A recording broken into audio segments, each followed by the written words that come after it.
Chapter 603. This was an invitation. Long Qi was stunned at first, but before he could react, He Guang's elbow had already pressed against his waist. Although he didn't speak, the meaning was already very obvious, that is, there is such a good thing, you should quickly agree. Of course, this was a good thing. This meant that Luan Shaoqian needed Long Qi to unite the hearts of the nobles. This was equivalent to working for the mercenaries.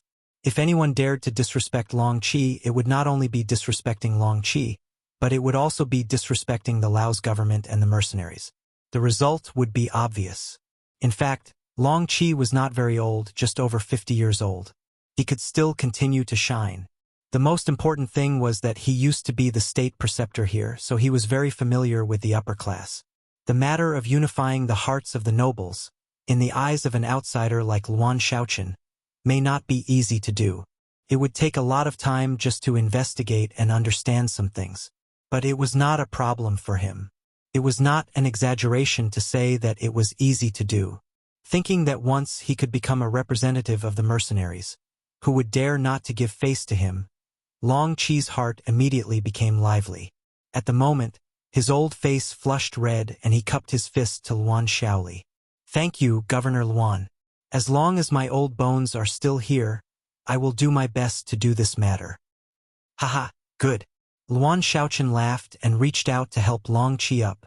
This was also an unexpected surprise. With Long Qi as the vanguard, many things will be much smoother. At least, he knew who could be friends and who could be enemies. It was okay to be generous to friends. But to enemies, there was only one word: kill. Kill until they were terrified, kill until they were afraid, and if it still didn't work, then kill until they were all dead. Anyway, the lives of the foreigners were never the first. After greeting Long Qi, Luan Shaoqian's gaze fell on Nong Si again. The Sorangan family is a famous business family. This governor has also heard of it. You are very business-minded and capable. Your business channels are also perfect, which is admirable. I don't dare. Nong Si saw that Long Qi had already leaned over, and his face was already full of envy. But he knew that such a good thing had nothing to do with him. Not for anything else, just because they were businessmen. Businessmen could not be too political. Otherwise, if they wanted to do business in other countries to make money, they would be ostracized. That would be a great loss. Luan Shaoqian did not have the intention to rope him in. The development of Laos could not be done without businessmen. But that didn't mean that he couldn't live without a single merchant. Could it be that he, Butcher Zhang, would be able to eat a pig with hair if he left? As they spoke, they arrived at the banquet hall. Luan Shaoqian naturally sat at the head of the table. He Guang sat on the left, Long Qi sat on the right, and Nong Si sat on the opposite side. Wine and dishes were served, followed by a toast. After 3 rounds of wine and 5 dishes, everyone was almost done eating. Next, it was time to get down to business. Nong Si gave full play to his potential as a businessman. He told the story of Sorangan clan's encounter on the Mekong River as if it was a story. He didn't add anything, nor did he add any personal opinions. He knew that such a big event couldn't be exaggerated at all. Otherwise, it would easily backfire. Luan Shaoqian listened very carefully. Even when Nong Si finished talking, he did not express his opinion at the first moment. On the other hand, He Guang, who was sitting on the left, reprimanded General Hun Sen's behavior. It seemed that he did it deliberately. After all, he was now a mercenary. Of course, he had to stand on the right side. Hun Sen? What's his background and identity? Luan Shaoqian wanted to know more about the situation, so he looked at the 3 people. "Let me answer that," Long Qi said. He had always wanted to perform well. As a former state preceptor, he was very familiar with the situation of the surrounding countries. It was not an exaggeration to say that he knew everything. From Long Qi, Luan Shaoqian learned more about Hun. Senator Hun Sen was one of the important military representatives of the Golden Bien dynasty. His position in the army was second only to General De'en. Although they were both generals, Hun Sen and De'en were quite different. General De'en would treat his soldiers with sincerity. Unless it was necessary, he would not be too cruel to his soldiers. If possible, he would try his best to give his soldiers some opportunities to improve themselves. Hun Sen was different. This person was ruthless and extremely greedy. He even dared to embezzle the pay of his soldiers, which caused many people to be dissatisfied with him. However, this person was very good to those who were stronger than him. He would give gifts during festivals, which made him a good impression in the eyes of the higher-ups of the Golden Bien Kingdom. Even King Boromir had a good impression of him. It could be said that he was a typical example of flattering the superior and bullying the inferior. There were too many people who had received benefits from him, so it was difficult to touch him. After Long Qi introduced the situation one by one, he finally added some of his own thoughts. As far as this old man knows, although this person is ruthless, he is still very discerning when doing things. He is very clear about who can be offended and who can't be offended. This time, he suddenly attacked the Sorangan family, which is different from his usual behavior. It is really unreasonable. What Long Qi meant was that the Sorangan family was a part of Lao province and had a good relationship with Den in the Golden Bien Kingdom. Logically speaking, Hun Sen should not have any thoughts of attacking them. Could it be that he was blinded by greed and dared to rob money for money? Long Qi could not be blamed for having such thoughts. This matter was not done by Hun Senator, it was done by Yunk with Yang Qindong's consent. The reason why Hun Sen was chosen was that this person was very greedy and was very famous. If he was not the scapegoat, who else could it be? Of course, Luan Shaochen would not delve into the reason. He only knew that the citizens and merchants of Lao province had been persecuted. As the governor of the province, he had to seek justice. Otherwise, an official who only knew how to be unruly in his own home would not be respected. After seriously understanding the matter, Luan Shaochen's eyes fell on Nong Si, wanting to hear his opinion. Nong Si knew that it was time for him to express his opinion, so he told Long Qi his plan. Governor Luan, I have arranged for someone to go to the Golden Bien Kingdom and ask Hun Sen to return the stolen money. I also sent someone to plead with General Dun, hoping that he can put some pressure on Hun Sr. That's it. Luan Shaochen looked at Nong Si for a long time and realized that Nong Si had finished speaking. He looked at him with some dissatisfaction. Yes, that's it. Nong Si nodded with a puzzled face. He thought to himself, isn't it enough? It's already good enough to recover the lost money. As for the people who were killed, they can only blame themselves for their bad luck. That's not enough. Luan Shaochen shook his head decisively, then looked at Nong Si and said, Patriarch, since you have come to me, it means that you have found the Lao provincial government. If this matter is so simple, it is tantamount to blasphemy against the provincial government. Do you understand? Nong Si just wanted to recover the lost money and reopen the trade with the Golden Bien Kingdom. He didn't think so much. Looking at Nong Si's shocked face, Luan Shaochen shook his head. Businessmen are businessmen after all. They only see the benefits in their eyes. How can they see the big picture? It seems that I need to remind him. Patriarch, now I'm giving you two choices. First, pretend that you didn't report this matter to the provincial government, and we didn't receive your request. You can deal with it yourself. Whether you suffer a loss or gain, it's your family's business. Second, report this matter to the provincial government and ask them to hand over the murderer, compensate for the loss, and make a public apology, and guarantee that this kind of thing won't happen again. As for whether they will agree or not, we will communicate with them. If they are really arrogant and don't put the citizens and businessmen of Lao in their eyes, then we will have to teach them a lesson. Teach them a lesson. He Guang heard it clearly. Governor Luan, do you mean to send troops? I don't rule out that possibility. Luan Shaochen didn't hesitate and said directly. Hiss! Whether it was He Guang, Long Qi, or Nong Si.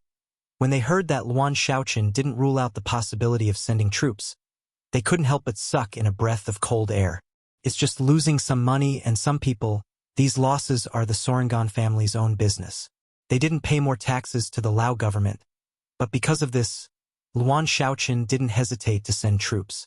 This result is really unexpected, and they didn't even think about it before. At this moment, the way the three looked at Luan Shaochen changed. Although this person is still young, he seems to be covered with a layer of halo that makes people look up to him. Okay, Patriarch, you can make a choice. What I can say is that no matter what choice you make, I will respect you. But please remember, if you don't want to make a big deal out of this, then all the consequences of this matter will be borne by your family.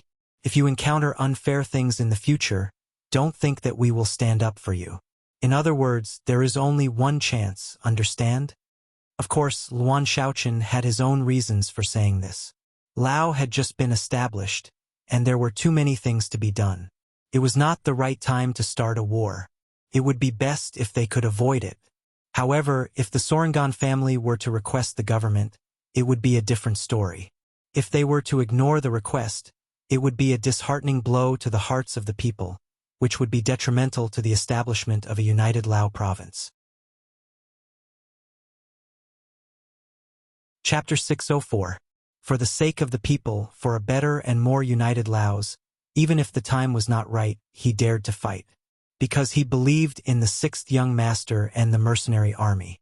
As for giving Nong Si only one chance to choose, it was because a government could not be controlled by businessmen. Today you want to do this, tomorrow you want to do something else. Do you think the government is run by you alone? Now, he had to make a decision to stop this kind of thing from happening again. Luan Shaochen stated the conditions, and it was Nong Si's turn to think about it. This was a serious matter, and it might even involve the mercenary army. He had to be careful.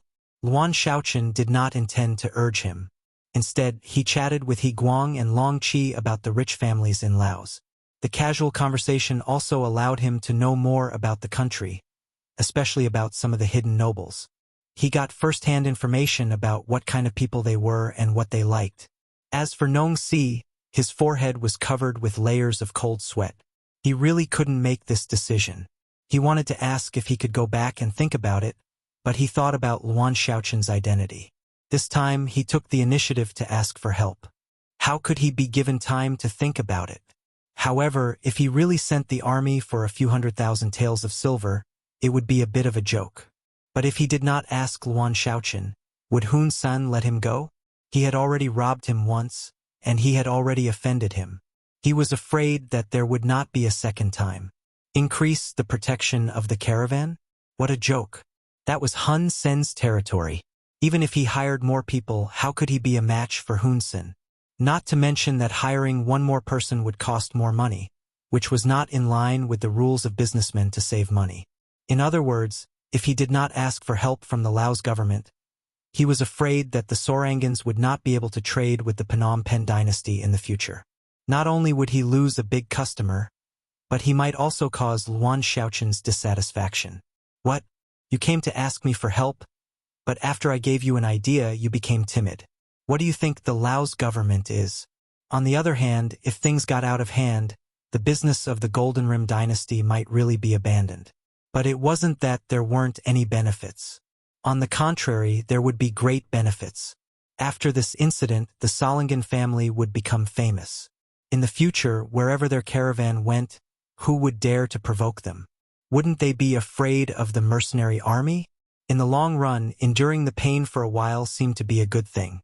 After all, Nong Si was still young and had some guts. In addition, if he couldn't solve this problem, he would have to give up the position of patriarch. This was something he was unwilling to accept. After thinking about it, there seemed to be only one choice left. How is it? Has the clan leader made his decision? Luan Shaochen could wait, but he couldn't wait endlessly. There were so many things for him to deal with. Every minute was precious to him. Knowing that he had to make a decision, Nong Si's eyes flashed with determination. Okay, I'll listen to Governor Luan's orders. He Guang and Long Qi weren't surprised that Nong Si would be so tactful. If he hadn't made such a choice, they would have been suspicious and cut off all ties with him. After all, in a place like Lao province, disobeying Luan Shaochen wouldn't lead to anything good. Okay. Luan Shaochen patted the table to show that he was a little excited. That's it. Don't stop what the Solangan family has been doing. Once the Golden Rim dynasty gives a result that is not satisfactory, you report it to Yang Pao. After everyone knows about it through the World Knowledge Tea House, It's time for our government to step in. Luan Shaoqian didn't intend to directly put pressure on the Golden Rim dynasty. He even used the excuse of sending troops. At this stage, the main focus of the provincial government was still on economic development. If he really did this, it was inevitable that he would encounter some opposition. Although with his identity and relationship with Yang Qindong, he could make his words carry weight. After all, they were all working together. It was better not to fall out with him if it was possible. If this matter was reported to Yang Bao and the whole world knew about it, then even if it was for the sake of dignity and face, they could only fight. Only the people in the government would not say anything else. Only when the people's hearts were united could they do great things. Luan Shaoqian made a plan according to his thoughts. After an hour, he left He Mansion in a low-key manner. Unless he had arranged a spy here before, otherwise, he would not know that Governor Luan had visited his mansion at night. When Yang Qindong received the information from the Security Bureau that Luan Shaoqian had visited He Mansion at night and met with Long Qi and Nong Si secretly, the corners of his mouth curled up. No, Governor Luan knows when to advance and when to retreat. It's good that he knows to keep a low profile before things are settled. But if that's the case, I think we have to speed up our actions. Looking at the vast, dense forest in front of him, he issued a military order. Speed up the march and gather at the designated place. The capital of the Golden Rim dynasty was Golden Rim City. The people sent by the Solingans finally arrived. They found General Dagon and asked him to put pressure on the Golden Rim dynasty. At the same time, they found General Hun Sen to express their dissatisfaction and their intention to ask for the silver back. Hun Sen was naturally confused. Why did he have to give the silver back to them? Moreover, it was more than 100,000 taels. Did they think he was easy to bully? They could find any reason to bully him. The other party was just a businessman from Laos. He couldn't represent the Laos government, let alone the mercenaries. Why should he be afraid of such a person? As a result, he was kicked out before he could even see General Hun Sen's face. The soldiers also threatened that if he dared to make trouble again, it wouldn't be as simple as kicking him out next time. At least a part of his body would be left behind. The people from the Solingans who found General Dagon didn't have a good ending. General Dagon had only received some benefits from them. Why would he fall out with another general with real power for such a small benefit? Choosing the lesser of two evils, Dagon's approach wasn't wrong. But what he did was equivalent to cutting off all hope for the Solingans. The people who were sent out returned to Wanxiang City and reported the result to the patriarch, Nong Si. If it was before, Nong Si would have been heartbroken and helpless when he heard the result. But now, he knew that Governor Luan would take action. He naturally had confidence in his heart. He immediately ordered people to find the arranged reporters and let them report to Yang Pao about the tragedy of the Solingans caravan in Shangding City of the Golden Rim dynasty. It was also known as the Mekong River tragedy. The next day, the Yang family published the Mekong River tragedy in the newspaper. The news spread through the World Knowledge Tea House and soon caused a great sensation. The injustice suffered by the Solingans in the Golden Rim dynasty had been spread throughout the upper class of Laos. This was naturally because of Long Qi. During this period of time, under the banner of Luan Shaoqian, he secretly met with many nobles of the Lansong kingdom. While deepening his friendship with them, he also reached a lot of consensus. This was not only because Long Qi, as the state preceptor, was good at talking with people. There was also a more important reason. All the nobles knew that there was no hope of reviving the country. Even their king, Piaci, was said to have been sent to the sea and put under house arrest. Without a leader, they were like a pile of loose sand. It was too difficult for them to make any progress.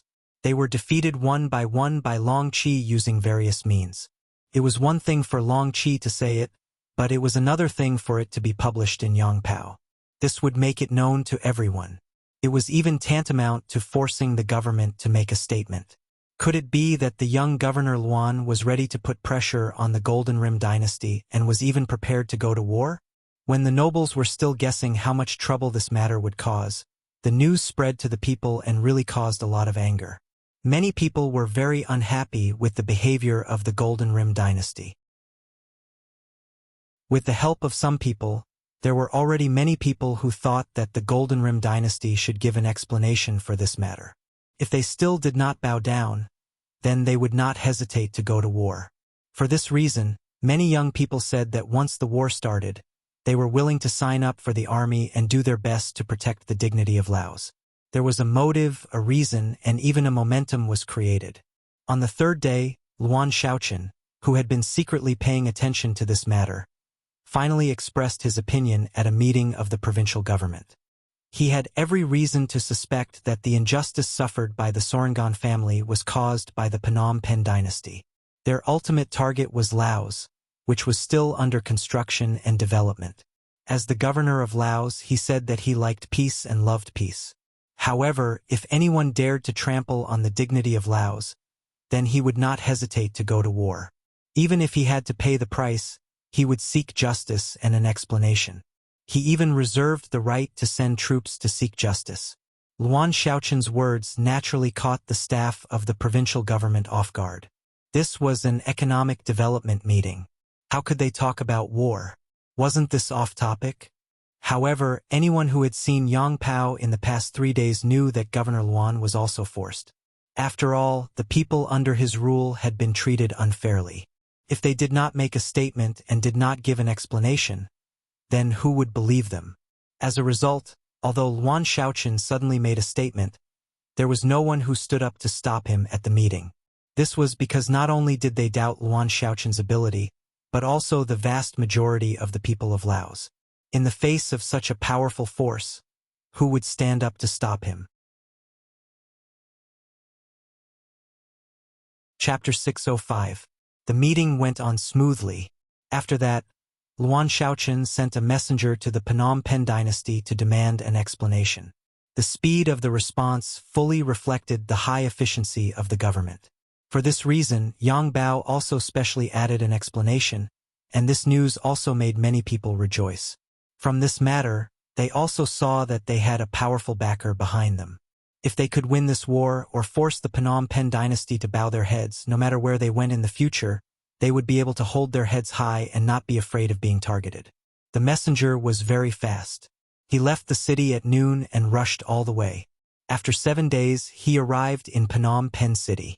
He took out a document and said that he wanted to see the king of the Phnom Penh dynasty. The officials of the Ministry of Rights were responsible for receiving the messenger from Laos. When they learned the purpose of the messenger, these officials were shocked. They were shocked that a caravan was killed.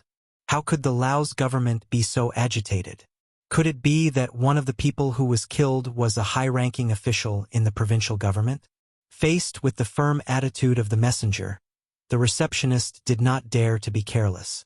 He quickly reported the matter. In the end, the document asking for compensation and an apology was sent to King Boromir's desk.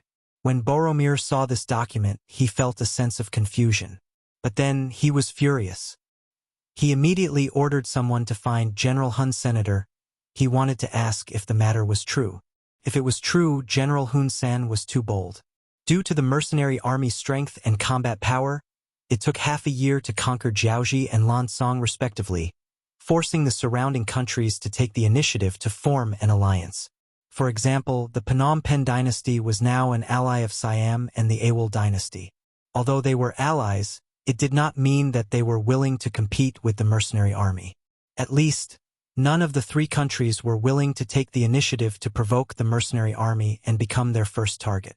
Perhaps in the final battle, the 3 countries would win, but the first country to be defeated would definitely be the most miserable.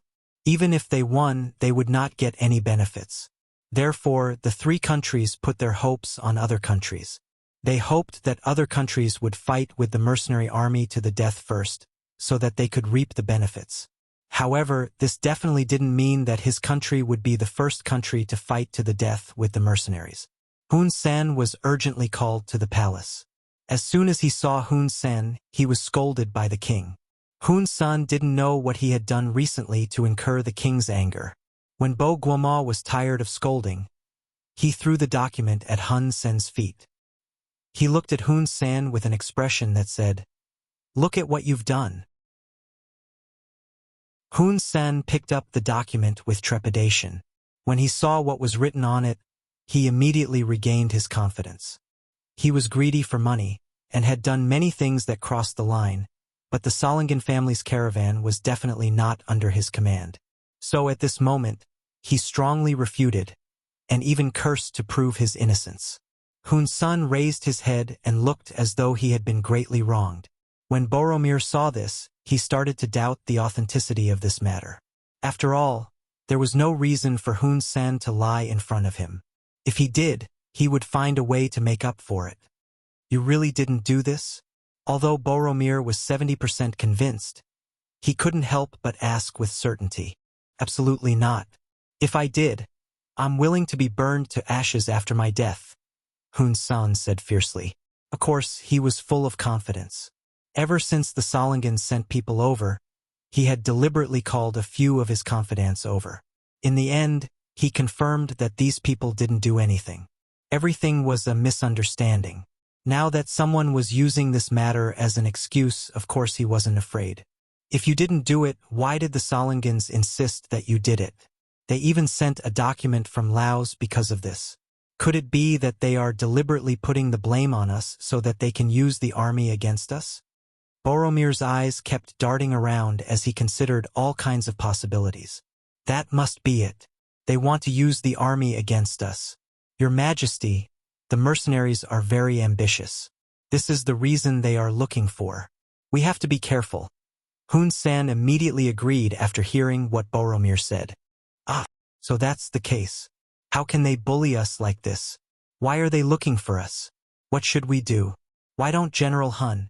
Boromir was halfway through his sentence when he shook his head. Now that he had formed an alliance with Siam and the Awad dynasty, if he showed any intention of backing out, it would mean that he had voluntarily withdrawn from the alliance. If that happened, if the mercenaries really chose him as their next target without an ally, how could he resist them? It seemed that it was impossible to back down. However, if he insisted on being stubborn, he didn't want to be attacked by the mercenaries. He couldn't make a decision at the moment. He looked at Hun Sen, who was still waiting for his orders, and waved his hand. You can leave now. By the way, when people ask you about this matter, don't say anything. Don't admit or deny it. Let's see how it goes. Oh! Hun Sen responded intentionally. It seemed that this matter had something to do with him. However, since the king had such an attitude, what else could he do other than agree? Before Boromir could come up with a solution, he kept delaying the matter. When the messenger from Laos failed to meet him 3 times, he left angrily.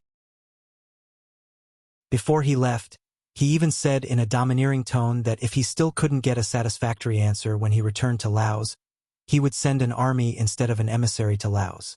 The messenger left. Based on what he said before he left, there wasn't much time left for the Phnom Penh dynasty. There were only 7 days left. If they couldn't make a decision, it seemed like a war was imminent. When he heard that a war was about to break out, Boromir was really afraid. The military strength of the Phnom Penh dynasty was only average. In terms of territory, it was smaller than Laos. Once a fight broke out, what would he use to defend against the mercenary army? He couldn't win the war. If he couldn't win, he would have to bow down. If he bowed down, the mercenaries would have no reason to send an army. Although it would be humiliating and might even cause dissatisfaction with his allies, what other choice did he have? Just when Boromir was hesitating, and he was even inclined to admit defeat, the messengers from Siam and the Awal dynasty suddenly appeared. They all expressed their approval of the Phnom Penh dynasty's initiative to attack Laos. At the same time, they also stated that if Laos wanted to harm the Phnom Penh dynasty, they wouldn't sit idly by. They would take the initiative to send troops to help. After all, they were allies. With the support of his allies, Boromir's confidence increased a little. However, he still couldn't make a decision. But it was at this moment that something unexpected happened. He didn't know how, but this matter was spread all over the country. Immediately, a large number of citizens stood up and expressed that they would not lower their heads for the sake of the country's dignity. At this critical moment, they were willing to fight for the country. Following the pleas of the people, more and more nobles and rich gentry stood up. They expressed that they would not bow down to the unreasonable accusations of Lao province. For this reason, they were willing to pay a large amount of military expenditure to support the king. The people's matter was easy to deal with. As long as the public opinion was good, the kind and ignorant people could be easily manipulated and led. But why did the nobles stand up as well? Boromir was very puzzled. He immediately sent someone to investigate. Soon, the results reached his ears. It turned out that the nobles did this for the sake of their own interests. They said that it was for the sake of their interests because the envoys of Siam and Ava contacted them in private. They said that as long as Laos was defeated and occupied, the nobles would get a lot of benefits. They had no choice because there were too many precedents. Whether it was in Vietnam or Laos, many of the nobles' fields had been divided and their houses occupied. Once the mercenaries occupied Phnom Penh dynasty, the nobles would be forced to a dead end. This was indeed the case. In the spirit of giving land to the rich was the fastest way to get closer to the people and gain their support. This was done in both Vietnam and Laos. Many rich gentry went bankrupt because of this, and some of them even had their properties confiscated because of this, and their entire family was taken away to reform through labor. However, not all nobles were targeted like this. For example, some nobles who were doing legitimate business or inherited their titles and relied on their salaries. Because they didn't have a lot of land and didn't do anything evil, they still maintained their strength intact. But no one knew that if these people were not targeted now, they would not be targeted in the future. What if the mercenaries were to gain a foothold? Would they do something to them? No one could say for sure. This scared the nobles of Phnom Penh dynasty. In addition, some people instigated them, so they all stood up. Instead of being at the mercy of others, they might as well fight. What if they defeated the mercenaries? Then, not only would they be fine, but there would also be a lot of benefits to be gained. It was clear that everyone knew what they should do in this situation. As a result, these people jumped out and decided to take a gamble. If it was only the support of the people, Boromir was not worried. He was the ruler here. As long as he gave the order, with the help of the army, it would be easy to suppress some people. However, with the participation of these nobles, it was completely different. These people's forces were complicated. If things went wrong, even his throne would be in danger. These people were not to be offended. In other words, his rise to the throne was inseparable from the support of these people. Chapter 606. With the support of the people, the support of the allies of the two countries, and the pressure of the nobles, Boromir had no other choice. He made up his mind to not lower his head, and began to mobilize the army. While asking for military funds from the nobles, he also began to recruit soldiers from the people. There was no such thing as an airtight secret, not to mention that the Golden Bien dynasty had no intention of hiding their actions. Just as the emissary returned to Wanxiang City, new news came. The Golden Bien dynasty had begun to prepare for war and had recruited 100,000 soldiers from the people. In addition to his original army, the number of soldiers reached 400,000. When the number of enemies was reported to Luan Shaoqian, he was shocked. His first reaction was to ask his subordinate, the sixth young master, where was he. When he found out that the sixth young master had returned to Wanxiang City and was in the original Lansong Palace, Luan Shaoqian put down everything in his hands and rushed to the palace. Now that things had gotten out of hand, he could not hold it in anymore. He urgently needed the support of the sixth young master. Yang Chendong returned to Wanxiang City the night before yesterday. As the saying goes, leaving the city without a sound, returning without a sound. He returned after arranging everything. After being busy for a while, he came back and had a good sleep. When he woke up, Yang Chendong began to stroll around the palace. As he walked around, he clicked his tongue and sighed. These bastards really know how to enjoy life. The country isn't very big, and there are still many people who can't afford to eat. Their palaces are bigger and more luxurious than the other. How many people's hard-earned money is this? Young master, the palace in Crimson City is better than here. Hearing Yang Chendong sigh, Tiger's Mane thought that the sixth young master was mentally unbalanced and wanted to comfort him. I know. Yang Chendong nodded, then looked at Tiger's Mane as if he was looking at an idiot. This immediately attracted Beta Persei's laughter from the other side. Knowing that he was being laughed at by Beta Persei and seen as an idiot by the sixth young master, Tiger's Mane was a little unconvinced. He wanted to explain, but Yang Chundong spoke first. The young master thought that it would be a waste to have such a big palace here. Why don't we make good use of it?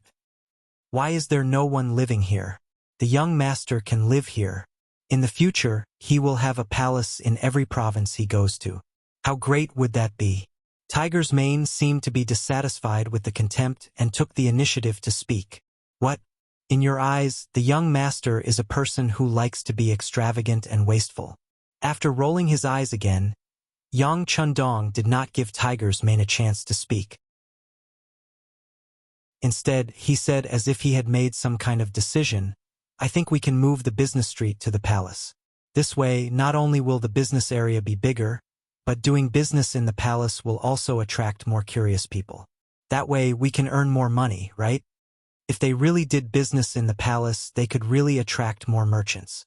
Think about it, because of the difference in levels, although merchants were rich, their social status was not high. Most of them did not have the opportunity to enter the palace. If there really was such an opportunity, there would definitely be merchants who had not established business relations with the Yang family who would want to take a look. As long as they came, with the variety of products and novelty of the Yang family's business, there was no need to worry that those people would not take out money to buy the goods. Wouldn't that increase the speed of earning money? In terms of earning money, the trading company of the outer skies was not inferior to the fighting strength of the mercenaries, especially the novelty of the products and the variety of products. No matter where they were, these products would be crazily fought over. However, Yang Chundong was still not satisfied. There were too many things that needed to be spent on the Yangtze. For example, high salaries. Currently, the officials of Vietnam and Laos were receiving high salaries, which were even higher than the tax revenue of these two provinces. If they wanted to reach the same level, they would need to develop for a period of time. And if they wanted to achieve the goal of earning money, they would have to wait for a few more years.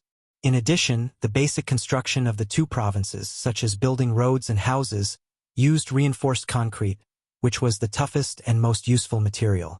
The investment required was astronomical. This was Yang Chundong. If it was someone else, they would only be able to dream about it and would not be able to use it in reality. Although the development of Crimson City was going well and it already had a strong ability to earn money, every time a ship was shipped, it was equivalent to countless gold and silver being thrown into one's pocket. However, just relying on the ability to produce blood here was not good for long-term development. Moreover, the military factories, power plants, shipyards, and so on were also extremely costly. Sometimes, in order to succeed in a research project, one would have to fork out an unimaginable amount of money. Yang Chundong did not want to place all the pressure on Chisin City. He wanted the businesses in Vietnam and Laos to become more developed and larger. Only then would they be able to produce enough hematopoietic products and sell their own products.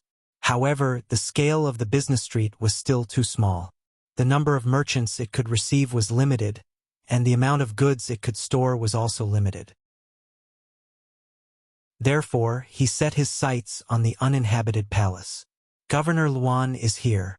Beta Persei's sharp eyes had already seen Luan Shaochen approaching from afar, and reminded him in a low voice. "Ha! Little Governor Luan is here." Yang Chundong returned to reality from his contemplation and turned around to laugh.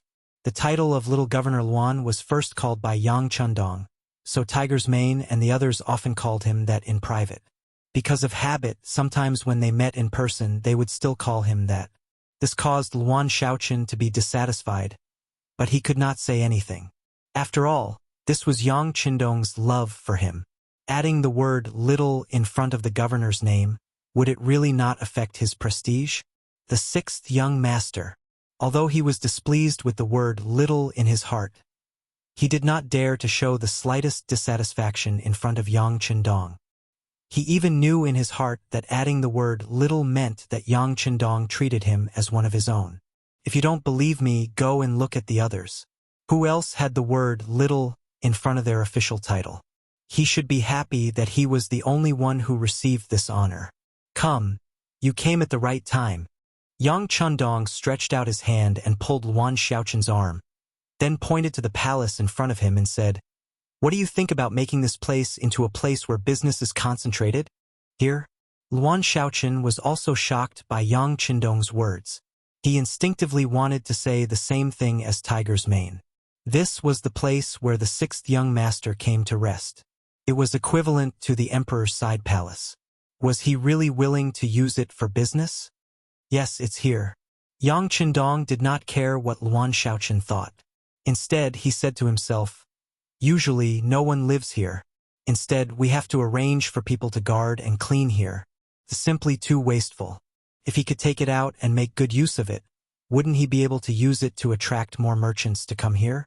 Don't you think this is a good idea?" "Of course, it's a good idea," Luan Xiaoqin said with certainty in his heart.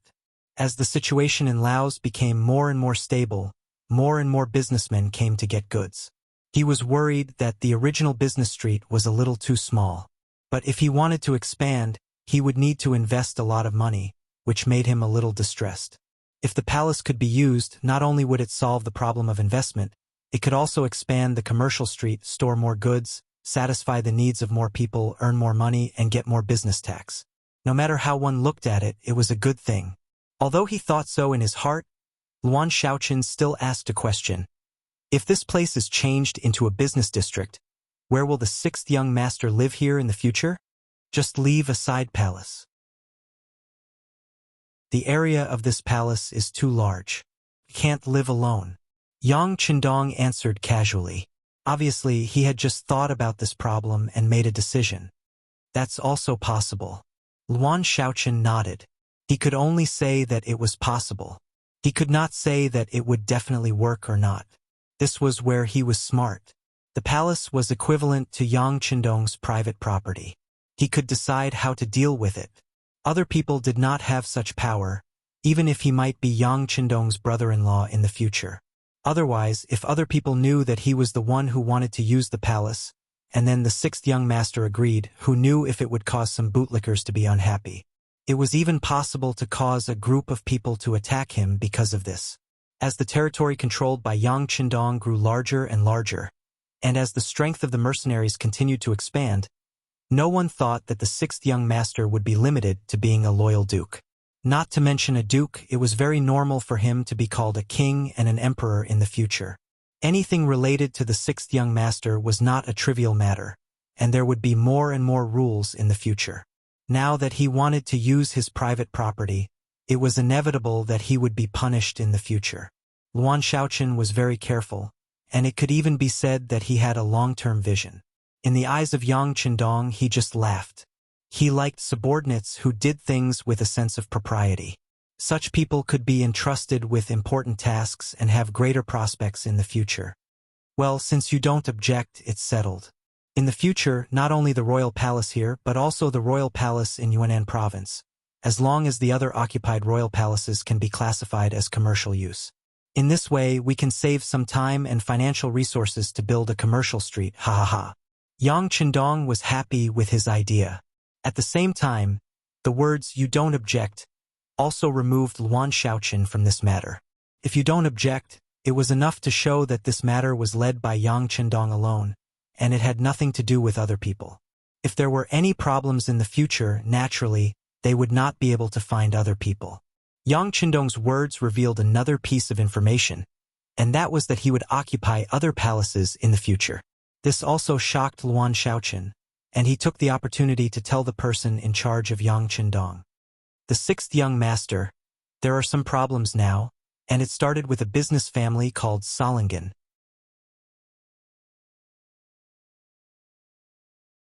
Chapter 607.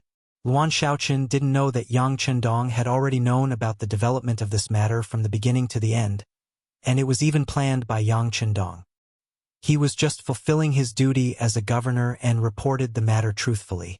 Yang Chundong did not intend to interrupt Luan Xiaoqin. Instead, he listened to the report very carefully. From time to time, he would frown and nod.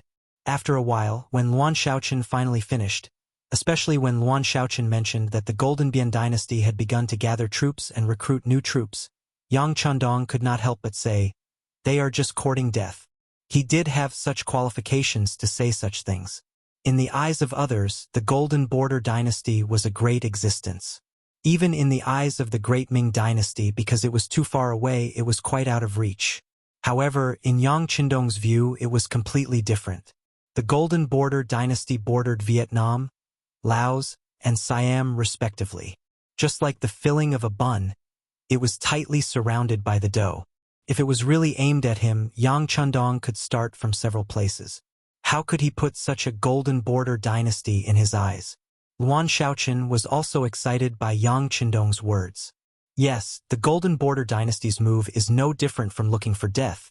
But the problem is that now the three small countries of Phnom Penh, Siam, and Ava have formed an alliance.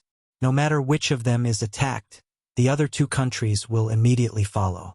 Although the mercenary is strong, it is still difficult to fight against three. You're right, but let me ask you, is the Sorangan family a citizen of Laos? Yang Qindong asked. Of course. In this regard, Luan Shaoqian gave the answer without hesitation. Well, if they are citizens of Laos, then they are bullied. As the masters, how can we just sit back and do nothing? This will not only lose the hearts of the people, but it will also make others think that we are easy to bully. This must never happen. So if anyone provokes us, there is only one word: beat them. Beat them until they feel pain. Beat them until they are afraid. Beat them until they are obedient in the future. If we don't even have this bit of courage, then what's the difference between us and other small countries? Remember, the strength of a country doesn't depend on how much territory you have or how much resources you have. It depends on whether your citizens have their own status and whether they can gain the respect of others. Do you understand? This was equivalent to Yang Qindong giving Luan Shaoqian a lesson. The latter listened attentively, and in the end, his eyes lit up. Sixth young master, I understand. Well, if you understand, then do what you should do. Let me, the young master, finish the war in the Golden Bien dynasty. Yang Qindong said confidently. To others, this war was a little sudden, but to him, he had been preparing for it for 4 months, and everything that needed to be arranged had been arranged. Luan Shaoqian left with a happy face. Since the sixth young master said that he would be in charge of the war, he only needed to do the logistics work well. Of course, the economic development of Laos could not be stopped. On the contrary, the huge Lansong Palace could be used, and he could use more goods to launch a larger economic trade. After Luan Shaoqian returned to the provincial government, he did not mention anything about the war. Instead, he announced the decision to move the commercial street to the palace and increase the economic trade development. As soon as the news came out, everyone who heard it was shocked and confused. What happened? Could it be that the mercenaries were afraid of the Golden Bien dynasty? Then they wanted to use the increased economic trade share to attract everyone's attention. It made sense. Although the mercenaries had the most advanced firearms, their foundation was too weak. Plus, they had just conquered Vietnam and Laos, so they should be weak. Even in the face of the Golden Bien dynasty's provocation, they had to suppress it first. When the Patriarch of Solingen heard the news, he immediately panicked. What did this mean? Did Governor Luan shrink back? He had created enough public opinion, and now many business families were waiting to see the result. If things were to end like this, it would be very awkward for the party involved. Not only would the family's business reach be unable to reach the Golden Bien dynasty, but the other countries would also vigorously attack them. After all, this matter seemed to be caused by them first. It was just a business family. If they suffered a loss in a foreign country, they could just admit it, and then use more money and more sincerity to build relationships. But they still wanted to kidnap the mercenaries and the Laos government, and use administrative pressure to solve everything. If they succeeded, others would look up to them, and it would be normal for them to give the green light. But now the Laos government did not care about them. Without their backing, the Solingen family would naturally be hated by everyone. Nong Si's face was full of panic. This was not only because he could no longer be the patriarch, but also because the entire Solingen family was about to collapse under the heavy pressure. If that really happened, he would become the sinner of the family, and be engraved on the list of shame forever. Nong Si could not sit still and wait for death. He got on the carriage and went straight to the Long residence. He wanted to ask Long Xian about it. In fact, with his status, he could not get in touch with any of the higher-ups in Laos. The only person he could get in touch with was his family's business partner. Long Qi was also shocked by the sudden news from the provincial government. Previously, Luan Shaoqian had solemnly vowed that as long as they exposed the matter and made it known to everyone, the provincial government would not sit by and do nothing. But now the wind had suddenly changed. What was going on? What happened in the middle of it all? By the time Nong Si arrived at the Long residence, Long Qi had already sent someone to the He residence. He wanted to see if he could meet with General He Guang. If he could see General He Guang, it meant that things were not too bad. Otherwise, things would be troublesome. Recently, he had been using the provincial government's name to contact the nobles in Laos, and he had seen some results. But if he were to be abandoned this time, then all his previous efforts would be for naught. Long Qi himself would also become the object of everyone's disdain. He was afraid that in the future, other than staying obediently in the mansion, he would not be able to do anything else, and no one would be willing to believe in him. Don't worry, don't worry. Long Qi saw Nong Si in front of him, sweating profusely. He comforted him, and at the same time he was comforting himself. I think Governor Luan is a responsible person. He won't abandon us like this. But he's still too young. Young people are always impulsive. Nong Si said in disbelief. I've already sent someone to see General He Guang. Let's see if he's willing to see us first. Long Qi was also affected by this sentence. But at this moment, he could only hold on to a glimmer of hope and hope that good news would come. After what seemed like 2 hours, it felt like a year had passed. Finally, the person he sent out came back with a message from He Guang. Don't panic. Everything is under control. Just wait and see the results. This was the message from He Guang. Although Long Qi could not understand it, when he learned that the person he sent not only entered the He residence, but also met with General He Guang, he felt relieved. Since He Guang was willing to see his people, it meant that things were not that bad, and there was still hope. No matter how Long Qi comforted himself, many people had already begun to laugh at him. Suddenly, the pressure increased. Whether it was Long Qi or the Salangan family, they were now in a deep crisis. The envoys who had been keeping an eye on the Lao government, especially the governor, Luan Shaoqian, were secretly celebrating. In view of Luan Shaoqian's strong statement, they were all ready to fight with the mercenaries. But who would have thought that it was all bark and no bite? It seemed that things were not going to end well. This inevitably made some people sigh that the mercenaries were just SOSO. After 5 days, the influence became worse and worse. The nobles who stayed in Lao province also began to increase their communication. From time to time, they would spread rumors that they were not optimistic about the future of Lao province. These nobles no longer had any power, but over the years, they had spread their influence and influence deep into various industries. These nobles were not very good at accomplishing things, but they were very good at causing trouble. Under their influence, the volume of goods sold in the commercial street was greatly affected. The problem that the merchants had to consider now was the safety of the goods that had entered the Yang family's hands after leaving Laos. Although no one could deny that the Yang family's products were unique and of high quality, and they didn't have to worry about not being able to sell their products. What if they were robbed like the Sulangan family? The matter with the Sorangan family was too big. If it was not properly solved, the safety of all the merchants would not be guaranteed. The Phnom Penh dynasty was fine after they robbed the silver. Would the other small countries and regions follow suit? For the first time, there was a backlog of goods. The official in charge of this matter went to see Luan Shaoqian and suggested whether Chichen City could suspend the shipment or reduce the amount of goods. Otherwise, there would be problems if there were too many goods, especially when some of the goods still had a shelf life. If they were not sold in time, it would be a big loss. Luan Shaoqian did not seem to hear the suggestion of the official. Not only that, he also sent people to Chichen City in the name of the governor to rush the goods. This was the confidence that Yang Chendong gave him.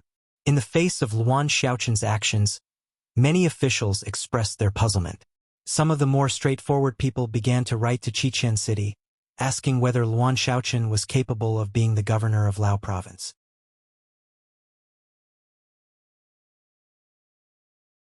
Chapter 608. The situation in Lao province began to change. The criticism of Governor Luan Shaochen was getting louder by the day. Yang Qindong, who recommended Luan Shaochen, did not say anything at this time, which made many officials puzzled. They even went to the palace in groups of 3 to 5 to meet the 6th young master and express their opinions. But no one was approved. In fact, Yang Qindong was no longer in Wanxiang City, let alone Lao province. How could he meet his subordinates? No one knew that the 6th young master had appeared in front of Shangding City, which was beside the Mekong River. Since things started here, let's start our attack from here. Yang Qindong sighed and looked at Shangding City, which was 5 miles away. He raised his arm gently and then put it down. Beside him, countless Lung Feng and auxiliary soldiers rushed toward Shangding City. Everything happened without warning. At noon, many soldiers of the Golden Bian dynasty were still basking in the sun on the tower. Suddenly, they saw the army green approaching from afar. Their brains short-circuited at the first moment, and then came up with an impossible idea. Enemy attack! No one knew who shouted first. Then, chaos broke out on the city gate tower. The soldiers began to look for bows and arrows and other long-range weapons. Shangding City, which had been peaceful for many years, was suddenly facing a ferocious beast. It was completely unprepared. Before the Lung Feng arrived, it was already in chaos. Close the city gate and send someone to Jujing City to ask for help. The centurion guarding the city shouted loudly. When he realized that no one listened to him, he simply went downstairs, found a fast horse, and rushed out of the city gate on the other side. The centurion's idea was simple. 300 miles behind him, there was a 100,000 army led by General Hun San in Jujing City. As long as he sent the message there, it would be a great achievement. It was still the same old saying. The idea was beautiful, but the reality was cruel. Just as the centurion rode out of the city and felt the wind whistling past his ears, he suddenly felt a pain in his chest and fell to the ground with a plop. Due to the inertia, the centurion was sent flying. When he landed on the ground, he was no longer breathing. Turned out that he had been shot in the chest. Since he had suddenly appeared and prepared for such a long time, how could Yang Qindong let the news leak out? When he gave the order to attack, all 4 gates of Shangding City were filled with mercenaries.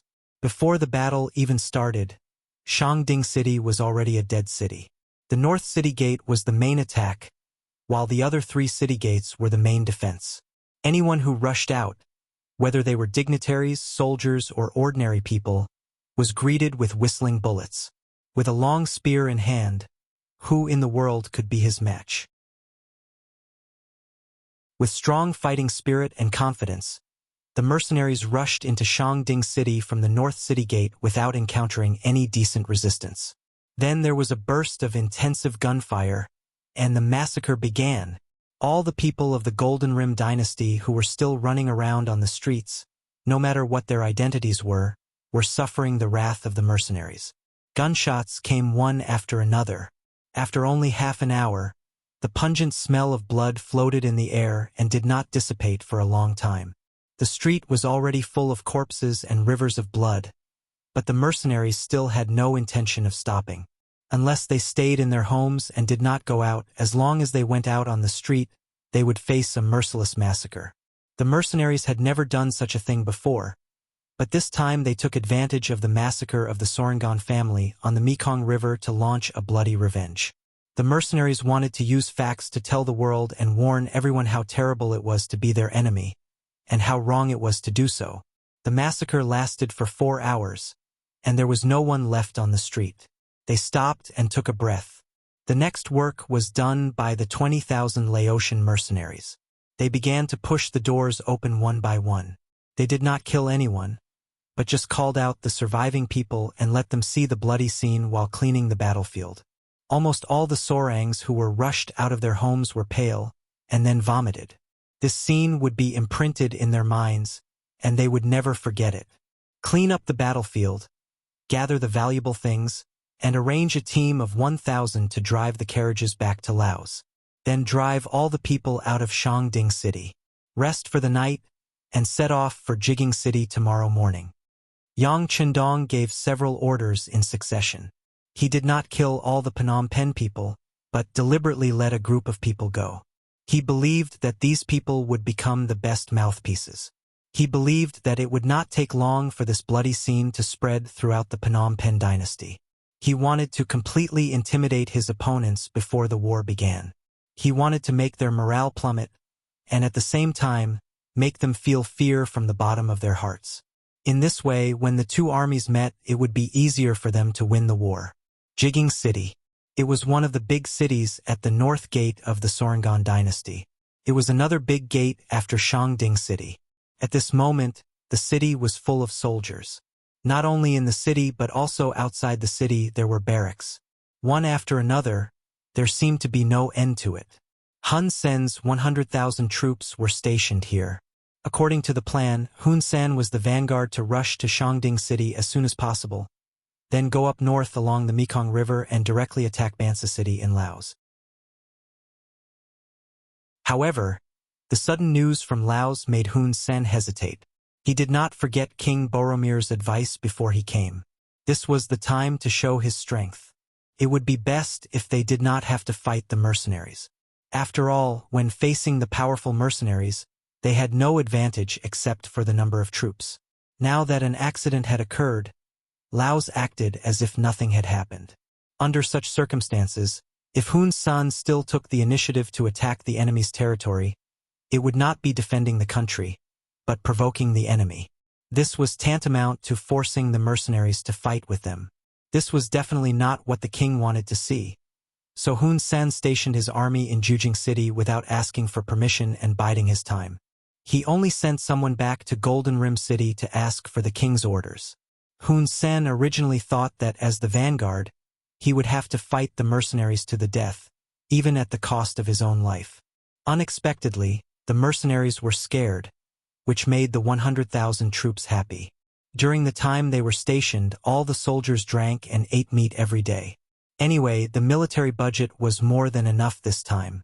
Most of it was provided by the nobles, so it would be a waste not to eat and drink. They celebrated as if they had won the battle. Even Hun Sen did not say anything when he heard about it.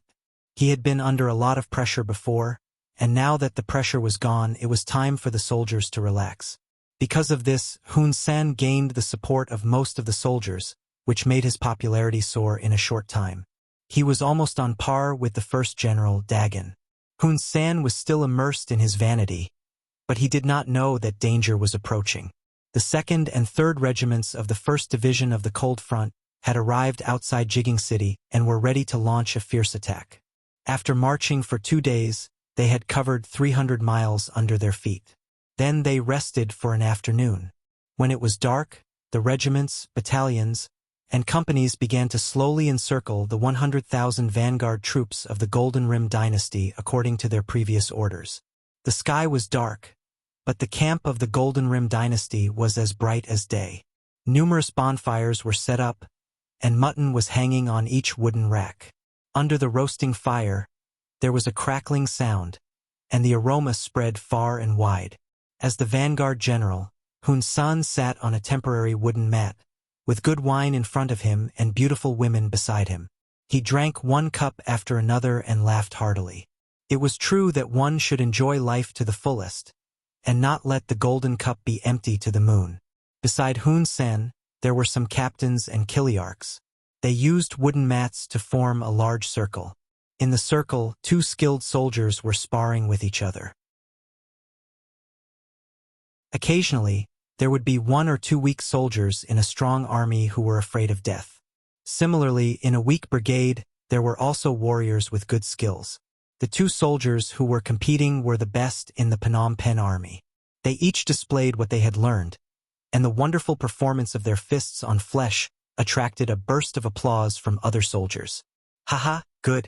You're worthy of being the best in our vanguard. Come, reward them. Hun Sen was affected by the fierce fight between the 2 soldiers and shouted loudly. Then the soldiers beside him took the silver and gave it to the two warriors who were performing. The two warriors who got the silver quickly retreated and were replaced by others. Even if there were benefits, everyone should share them. The exciting fight here attracted even more soldiers to watch and cheer spontaneously. The aroma of the meat and the lively performance in front of the tent not only attracted the attention of most soldiers, but also many soldiers who were in charge of guarding the perimeter sneaked over. They did not think that this was a violation of military discipline, because they had heard that Laos was scared. They seemed to be afraid of the army of the Golden Rim dynasty, and they were deep in the country. How could the enemy appear here? Almost every soldier had the same idea. The army camp was chaotic and military discipline was useless. This was the army camp of 100,000 soldiers. The night wind was still blowing. A danger that could decide their life and death was slowly approaching. However, not a single one of the 100,000 people was alarmed. They were still drinking, eating, chatting, and talking about things that interested them.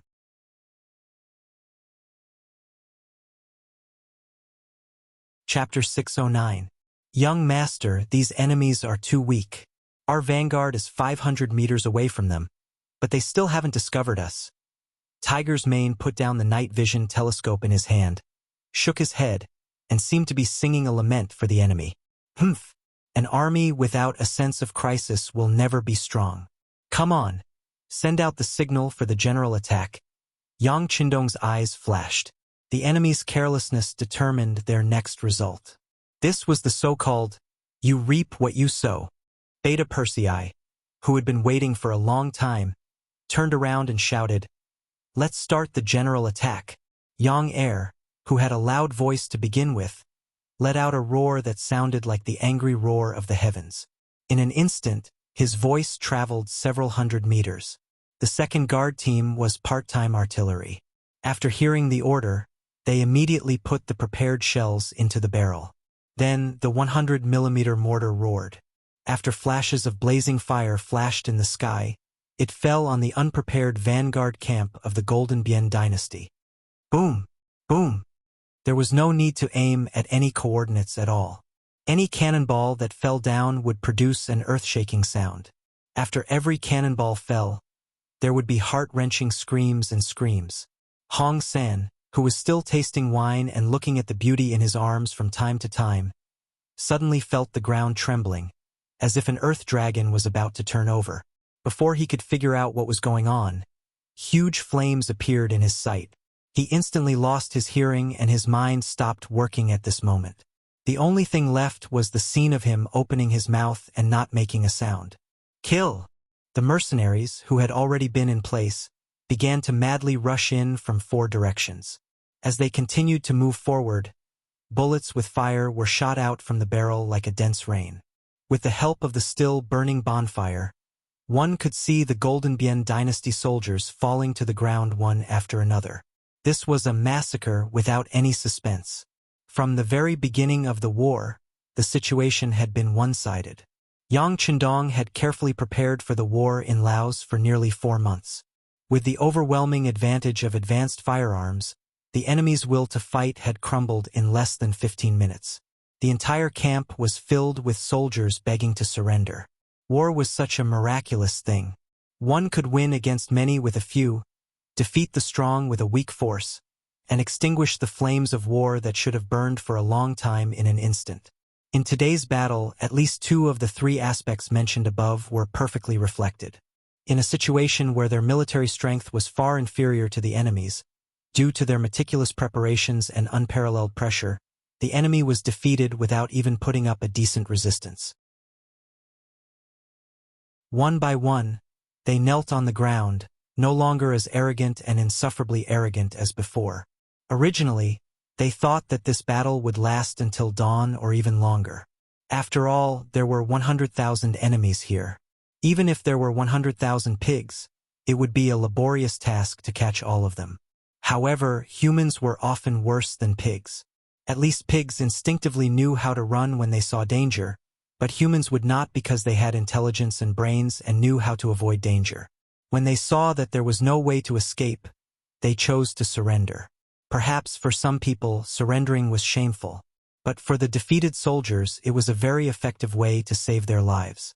In just over 4 hours, just after midnight, the 100,000 enemy soldiers were completely under the control of the mercenaries. They were all tied up with long ropes that had been prepared beforehand. Then they were tied together like gourds. Their heads were lowered, and they looked like children who had done something wrong. Reporting to the 6th young master, the enemy camp has been controlled. More than 90,000 of them have been captured, 4,000 of them have been killed, and 5,000 have escaped. 2nd Regiment Commander Luo Pa walked in front of Yang Chendong and reported the results of the battle after a salute. Not seeing Wu Shang report, Yang Chendong thought that he was injured and asked with concern, "Where is Regiment Commander Wu?" Reporting to the 6th young master, Regiment Commander Wu led the 1st Battalion to chase after the enemy. 3rd Regiment Political Commissar and 2nd Battalion Commander Chan Bo reported after Luopa. Chase after the enemy? They didn't catch Hun Sen? Yang Chendong's reaction was extremely fast. He immediately thought of a conclusion. Only when the enemy's main commander was escaping could Wu Shang abandon his troops and choose to chase after him. Yes. This time, it was 2nd Regiment Commander Luopa who stood up to answer the question. At the beginning of the battle, the situation was too chaotic and some of the enemies escaped. I didn't expect Hun Sen to be among them. 6th young master, we ask for your forgiveness. 3rd Regiment also asks for forgiveness. Since Wu Shang wasn't around, Political Commissar Chen Bo spoke on his behalf.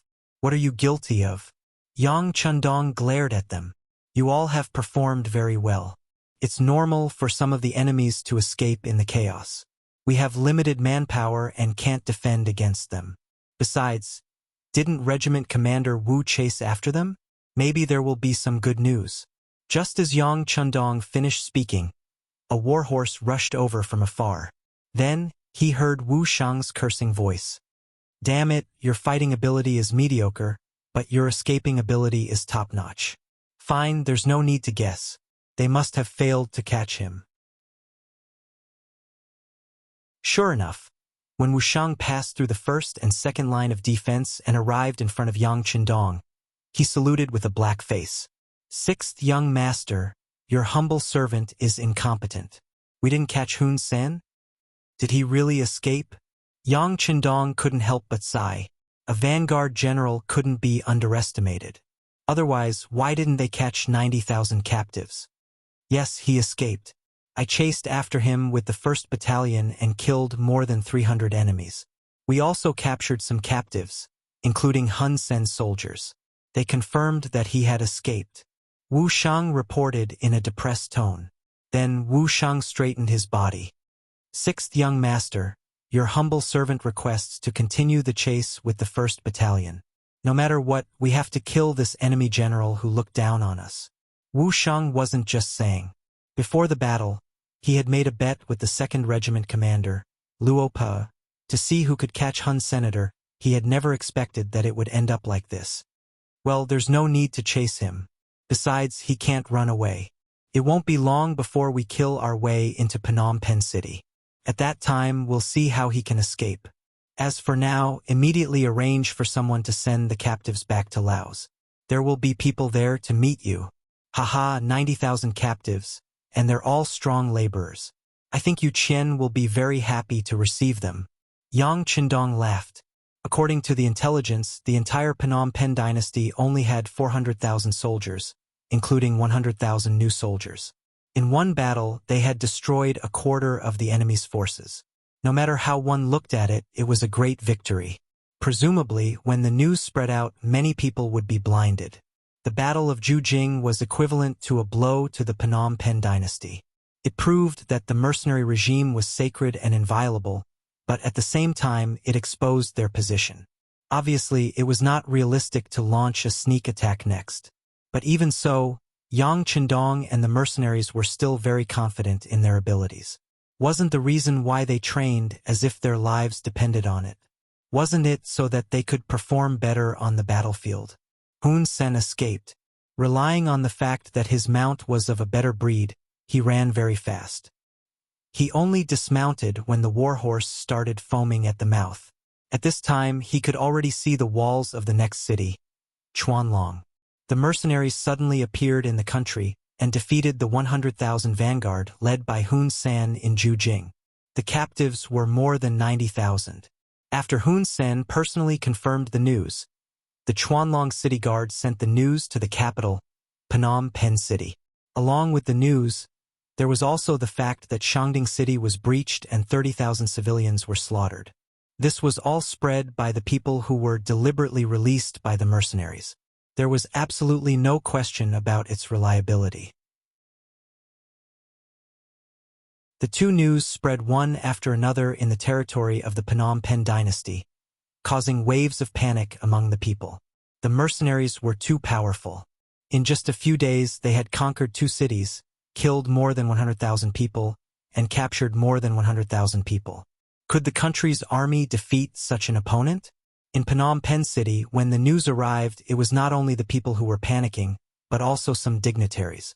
They knew that the mercenaries were very powerful. After all, this had been proven by the facts. Because of this, they took out their wealth to support the country's army, hoping that they could win the war with a generous reward. But now, reality had given them a big slap in the face. Everyone was silent at the same time. They also had doubts in their hearts. Was it right for them to support their country to go to war with the mercenaries? In the palace, the moment King Boromir received the news of the war, he sat there without moving for a long time as if he had been petrified. When he came back to his senses, he cursed. First, he scolded the mercenaries for not playing by the rules. They were clearly trying to keep the peace and were about to admit defeat. However, they suddenly sent out troops and caught them off guard with a sneak attack. Then, he scolded Hun Sen for his stupidity and incompetence. Hun Sen's 100,000 troops were completely defeated in less than 4 hours. How was he a vanguard general? He was clearly an idiot. When he thought about how this was caused by this person, he was even more furious. He could not wait to skin this person and pull out his tendons to relieve the hatred in his heart. He had cursed, but the situation would not change because of his curses. What to do next was ultimately up to him, the king. General Dagon, I will give you 150,000 soldiers to guard Chuanlong City.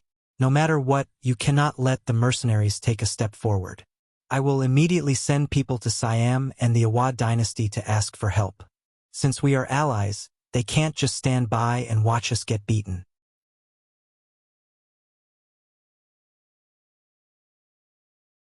Chapter 6:10. The alliance had become his last hope, and Boromir hoped that they would be willing to fight to the death and send troops to Laos. As long as they made a move, the mercenaries would be attacked from both sides. The mercenaries were likely to retreat. Then, it would be time for him to recover what he had lost and restore the prestige of the country. He quickly arranged for people to get reinforcements.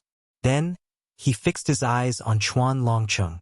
Not only King Boromir, but many people in the entire Golden Border dynasty had their eyes on Chuanlongcheng. They wanted to see the result of the clash between the two armies. Would it be beneficial or disadvantageous? Laos. The news of the victory in the Battle of Jiging City had finally spread. At first, it was just some gossip. There was no confirmation, but it had already shocked many nobles. Didn't they say that the mercenaries would not make a move? Didn't they admit defeat? Why did the battle start so soon?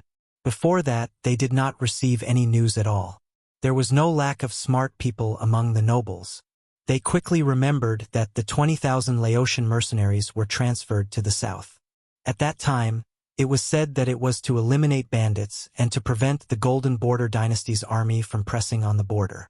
Now, it seemed that it was just an excuse. They were probably already on the battlefield at that time. The nobles had bribed many Laotian mercenaries. After all, these people were born here. They had too many concerns and too many shortcomings. However, it was obvious that these people were also kept in the dark. They did not know their mission until the moment before the battle. At that time, because of the tight lockdown, they could not send back the news. So, what did this mean? Did the mercenaries know that they would interfere and were already on guard? Or was it all because of military needs? If it was the latter, of course, it did not matter. It was understandable that the army needed to lock down the news. However, if it was the former, Would the nobles be dissatisfied with their interference in the mercenaries' affairs? Would they even be the next target of punishment? These nobles were originally people who had lost their power. They had inherited too many things from their ancestors. In fact, they were already in dire straits. If the mercenaries stepped on them at this time, how could they resist? While these people were in a state of panic, the news that the mercenaries had conquered Shangding and Jujing, killing tens of thousands of enemies and capturing 90,000 enemies, was reported to the Yang dynasty. For a time, all the Tianxia inns in the various cities were overcrowded. Many commoners squeezed into these inns to drink the free tea and listen to the literate people talk about the news over and over again. Their faces were filled with excitement and excitement. Under the influence of Yang Bao's public opinion, more and more people learned about the policies of Lao Province. As Lao Province's infrastructure was on the right track, more and more people had jobs and money to earn. Through the distribution of land to the rich, more and more people were able to live on land that belonged to them. As long as the people had land in their hands, they would feel at ease and satisfied. Although the Lao provincial government had only been established for a few months, it had already received the sincere support of many of the people. This time, when they learned that the mercenaries who were guarding the fruits of their victory had won a great victory, almost everyone was happy. If they won the war, it meant that the benefits in their hands would not be taken away at will. In front of a bright future, the Lansong kingdom could go to hell. In the past, this kingdom had not treated the people well. If they were allowed to kill their way back, wouldn't they return to the days when they did not have enough food to eat and clothes to keep warm? The people were the most direct in their actions. They did not care about right or wrong, good or bad. They only knew that if someone was good to them, they would be good to that person. Now that the Lao province's policies were on their side, naturally, they would side with the Lao province. In addition, there were the educated youths among them who were spreading the news every day. There were also the Han people who had gained more benefits from the war. Thus, the opinions of the people were surprisingly unified. In the afternoon, when the news was published, at least 7,000 young people had signed up to join the army. They were using their actions to support the Lao provincial government. As the provincial governor, Luan Shaoqin was very touched by the actions of the people. However, as a sub-province, there were strict regulations on the number of soldiers they could have.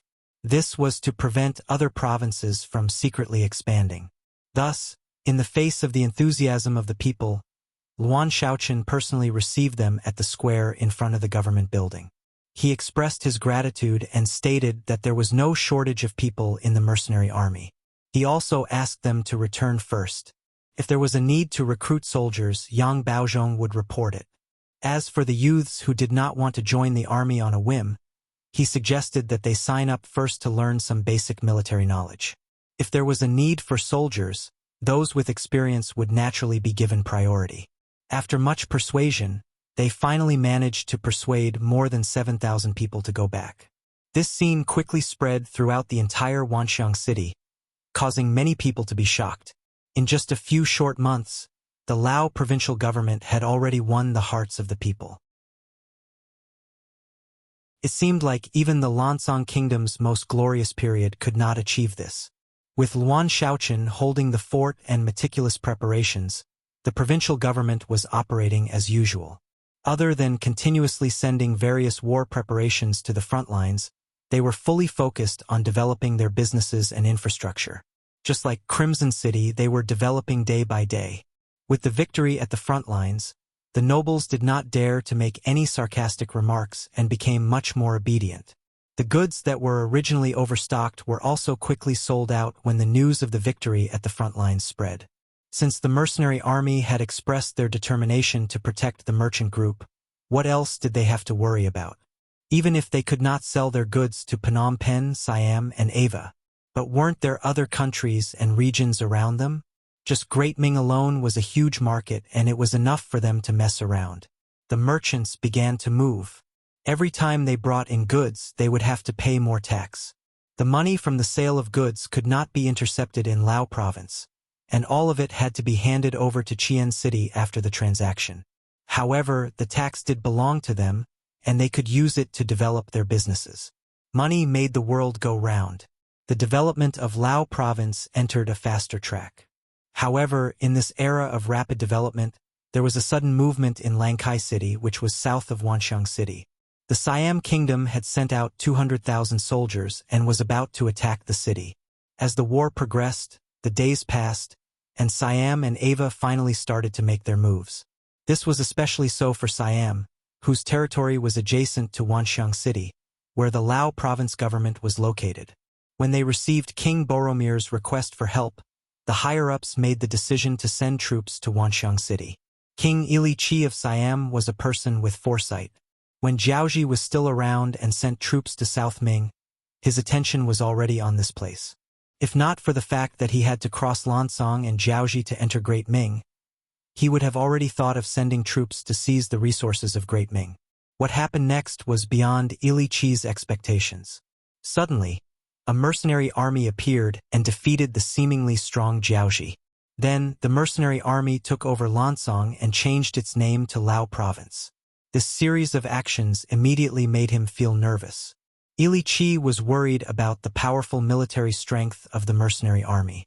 He was worried that they would use this opportunity to attack him.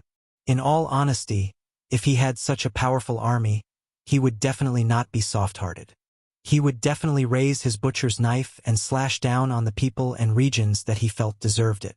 He believed that he was not the only one who felt this way. The mercenary army would also feel the same way. Originally, he was thinking of how to fight his way out of this chaotic world, expand his territory, and create a great empire. However, the unexpected rise of the mercenary army forced him to give up on this idea. Instead, he thought of how to protect himself. This was the reason why Siam, Phnom Penh, and Ava formed an alliance. In other words, they felt the danger and huddled together to protect themselves. They were confident that with the alliance of the three countries, they would have considerable strength. Although it was not enough to destroy the mercenary army, it would at least make them feel pressured. What was unexpected was that not long after the alliance was formed, the Sorangan family incident occurred. While Ili Chi was scolding General Hun Sen for his stupidity, he was also paying close attention to the development of the situation. Fortunately, some news came not long after.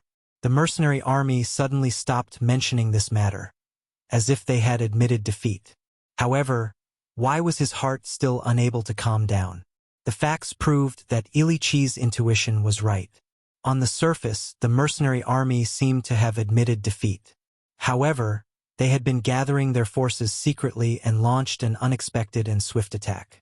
Not only did they occupy two big cities, but they also directly destroyed the 100,000 troops of the Phnom Penh dynasty. This weakened the strength of the enemy and showed the invincible and powerful side of the mercenary army. Ili Chi admired their actions, but at the same time, the pressure increased greatly. Today, the mercenary army was targeting the Phnom Penh dynasty. Would they target Siam tomorrow? Instead of letting the mercenary army approach step by step, it was better for them to take the initiative to attack, especially when the mercenary army was confronting the Phnom Penh army. If they suddenly attacked, their chances of winning would be much higher. Once they captured Wanxiang City, not only would they be able to obtain the wealth and various resources in the city, but it would also be tantamount to seizing the mercenary army's escape route. This would greatly relieve the pressure on the Phnom Penh dynasty. As for whether this would lead to the retaliation of the mercenary army, what a joke, they were already enemies. Was there a need to be afraid of such things happening? Siam's unannounced attack caused a wave of panic in Wanxiang City. The nobles who had become obedient began to move again. Some of them even began to secretly contact the special envoy sent by Siam. They seemed to have decided to side with the other party.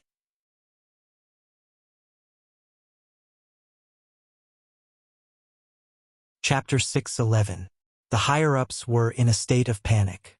Some chose to contact the emissary to surrender. Some were hesitant and wanted to wait and see. There were also those who firmly supported the emissary. For example, people like Long Qi and then Ong Si. As the governor of Laos, Luan Shaochen saw all of this. In addition to constantly sending people to capture Siamese spies, he also made preparations to defend the city. Now, he had a company, 2 auxiliary battalions, and 10,000 Laotian mercenaries. If he used them well, it was not impossible to defend the city. Luan Shaoqian had no intention of asking Yang Chendong for help. He was the one who agreed to blow up the Solingans matter. Now that he could not control the situation, he had to look for the person behind him. The arrogant Luan Shaoqian would not do such a thing. He was actively preparing for the battle. He was also considering if he could send the 7,000 people who had signed up to the city tower. These people had already undergone 7 days of military training. Although they were still new recruits, they were not completely clueless. At least they knew what military orders were and what was forbidden. The situation in Wanxiang City became tense. However, most of the staff and officials of the provincial government were not afraid. They did not trust Governor Luan, but they trusted the 6th young master. Since this battle was commanded by the 6th young master, he would not ignore the possibility of Siam sending troops. Now that the news had spread, it would not be long before the mercenary reinforcements arrived. Everyone seemed to believe that Yang Chendong would transfer the troops from Phnom Penh dynasty. However, after waiting for a long time, there was no news. As time passed, people began to waver. Below Chuanlong City, the main force of the mercenary army that everyone had placed their hopes on was now gathered. Yang Chendong was also standing in front of the temporary command center's sand table with a relaxed expression. He didn't seem worried at all because the attack and defense of Wanxiang City was about to begin.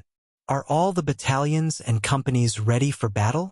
Yang Chendong retracted his gaze from the sand table and turned around to look at the 2nd Regiment Commander of the Icy Blade Division, 3rd Regiment Commander Wu Shang, and the Auxiliary Regiment Commander Lu Zhua. Everything is ready. We can attack the city at any time, Luopa said excitedly on behalf of the other officers. After he finished speaking, a look of struggle and hesitation appeared on his face, as if he wanted to say something but couldn't. What's wrong? If there's anything you want to say, just say it. How are you hesitating like a regiment commander? Noticing the change in Luopo's expression, Yang Chendong stared straight at Luopa, as though he could see through his thoughts. Yes. Luopa straightened his body. 6th young master. There's news that the Siam Kingdom has sent their troops to attack Wanxiang City. Is that true? That's not something you need to worry about. You just need to fight this battle well. Even though Yang Chendong knew that the officers were concerned about the overall situation, Yang Chendong still rejected them without hesitation. One had to be single-minded when doing things. On the battlefield, a small mistake could lead to serious consequences. Since that was the case, there was no point in thinking about things that were beyond one's control. Yes. Luopa, who was criticized by Yang Chendong, replied with a straight face. He only wanted to remind the 6th young master. He also knew that the most important thing now was to defeat the Golden Bien dynasty's army. Luopa was criticized, but Yang Chendong knew that this was not his idea alone, but that all of the officers probably had the same idea. It seemed that if he did not say a few words, these people would inevitably be distracted, and it would be difficult for them to concentrate. Well, young master has already made arrangements for Wanxiang City. You don't have to worry. If you're really worried, it's better to think about how to defeat the Golden Bien army quickly. As long as the war here is resolved, we can naturally turn back and give Siam a slap in the face. We'll let them know the consequences of provoking us. Yes, defeat Golden Bien and fight back against Siam. The regimental officers in the command center all said bluntly. Well, since everyone is ready, let's check our watches now. We'll launch the general attack in an hour. Yang Chendong raised his right arm, revealing the exquisite military watch on his wrist. At the same time, several regimental officers also looked at the military watch on their wrists. Chuanlong City. It was not a big city in the Golden Border dynasty, but because of its unique geographical location, beside the Mekong River and behind the Orange Well City, it became a strategic place and one of the front doors to enter the Golden Border city of the Golden Border dynasty. At this time, the 150,000 troops led by General Dan were guarding this place. General Hun Sen, who had retreated to this place, had been kidnapped and sent back to Golden Bien dynasty. 100,000 defeated soldiers, This was a crime that this general would have to bear. Once Hun San was punished, Don's influence and strength in the army would rise to a new level. After all, no one would compete with him, and he would be worthy of being the boss. The army entered the city and took over the defense line of the entire city. Dagon also became the boss of the city. After inspecting the defense of the city tower, he returned to his temporary residence and called for a group of singers to sing a song. He crossed his legs and looked very leisurely. He had figured out the situation of the mercenaries these days. At most, there were only about 40,000 people. Their military strength was more than 3 times that of the enemy. With a strong city to defend, what was there to be afraid of? Even if the other party had some advanced firearms and cannons, he was not someone to be trifled with. He had already arranged for an inspection team of 10,000 people. As long as the soldiers did not flee, he was not afraid of the mercenaries with his advantage in numbers. Of course, what gave Don confidence was that Siam had already sent troops. Now, he only needed to delay the main force of the mercenaries, and it would be a great victory. Once the Allies succeeded, the mercenaries would have no choice but to retreat. Now, his mission was to defend Longchuan City, and it would be a victory. The terrain here was very good. The West Gate was next to the Mekong River, and the army could not be stationed there. The South Gate led to the hinterland of the Golden Bien dynasty, and there would be no enemies. So, he only needed to defend the North and East Gates. When the time came, the mercenaries would retreat, and it would be a victory. As for whether the enemy would attack the 2 gates, he would deal with it as it came. With such a thick city wall and so many soldiers, the enemy could not fly up. Besides, even if they relied on the advantage of the cannons to enter the city, so what? When the 2 sides fought, the power of the cannons would be limited. Then, it would be time for the enemy to counterattack with the advantage of numbers. Don was very satisfied, especially after he kidnapped Hun San and sent him back to Golden Bien City. No one in the army could stand shoulder to shoulder with him. The feeling of being completely at ease and the momentum of being a man of his word made him feel like he was floating in the air. It was as if the world was in his hands. This feeling lasted until suddenly, the ground under his feet shook, and then it disappeared. Boom, boom, boom, boom, boom. Under the attack of the cannons, the entire Longchuan city was shaking. Some tiles on the houses fell to the ground like rain. The people in the streets were frightened by the loud roar, and they ran around like headless flies. It seemed that this was the only way to reduce the fear in their hearts. Reporting to the general, the mercenaries have started to attack the city. The North Gate has been breached. Don was also frightened by the deafening sound. Just as he got up and walked out of the courtyard, a guard knelt in front of him and reported a piece of unexpected bad news. What? The North Gate has been breached? Don felt like he was hit by a huge rock. He felt his vision turn black, and his legs went soft, and he was about to fall to the side. Fortunately, the guard reacted quickly and reached out to support him. General, what are you shouting for? I'm not dead yet. Don woke up from the shaking and shouted, "Immediately send reinforcements to the North Gate according to the plan. No matter what, we must take back the gate." At this moment, Don realized that he had underestimated the enemy. He originally thought that the mercenaries were powerful because their opponents were too weak. Otherwise, why would they launch a sneak attack against the 100,000-strong army led by Hun Sen? If they really had the strength, why didn't they fight a fair and square battle? On the battlefield, underestimating one's opponent meant paying a heavy price. Could even be the price of one's life. After shouting these words, Don looked at the guard who was still standing in front of him and could not help but be angry. Go and pass the order. At the same time, order the inspection team to block the enemy. Anyone who deserts will be killed. The army of the Golden Bien dynasty moved slowly. Under the general's order, tens of thousands of soldiers went straight to the North Gate, trying to regain control of it. At the North Gate, it was Chang Chunyang of the 3rd Battalion of the 3rd Regiment who attacked. He had just taken up the post of battalion commander not long ago, and this time he was given the opportunity to lead the charge. Not only did he have the 400 cold vanguard warriors from the 3rd Battalion, there were also 2 auxiliary battalions, totaling more than 1,000 people.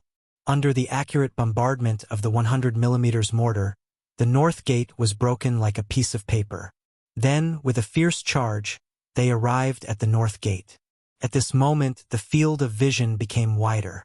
Battalion commander, the enemy is going to counterattack, and they have a lot of people. The commander of the 1st Battalion, Guofeng, smiled. During the charge just now, their company was the vanguard of the vanguard. They were the first to reach the north gate, so they killed the most enemies. However, it seemed that this did not satisfy him. He held a machine gun and fired from time to time. Looking at his capable subordinate with a murderous expression, Chang Chunyang smiled and asked, "What's wrong? Did the battle just now scare you? There are thousands of enemies here. You killed so many people, are you still not satisfied?"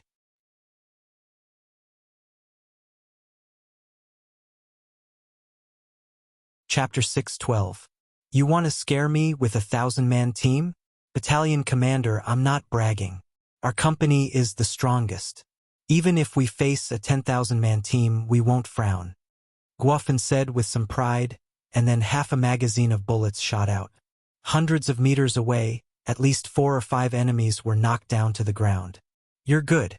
Since that's the case, then I'll allow you to continue charging.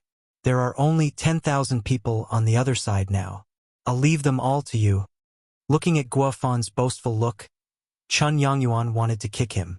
But in the blink of an eye, he decided to provoke him and give him a slap in the face. Of course, Guofeng was bragging. 100 against 10,000, even if they had a powerful flintlock in their hands, it was difficult to do.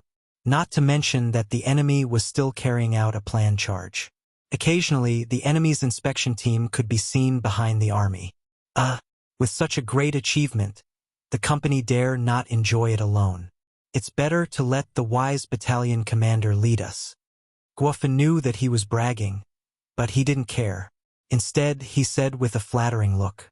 In any case, they would often joke about such things in private. Humph. Chun Yangyuan snorted and didn't expose Guofeng's embarrassment.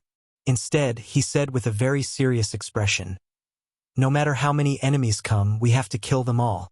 As long as we attract enough firepower from the enemy, the pressure on the commander's side will be reduced, and the faster it will be." Yes. When it came to serious matters, Guofeng also put away his cynical expression.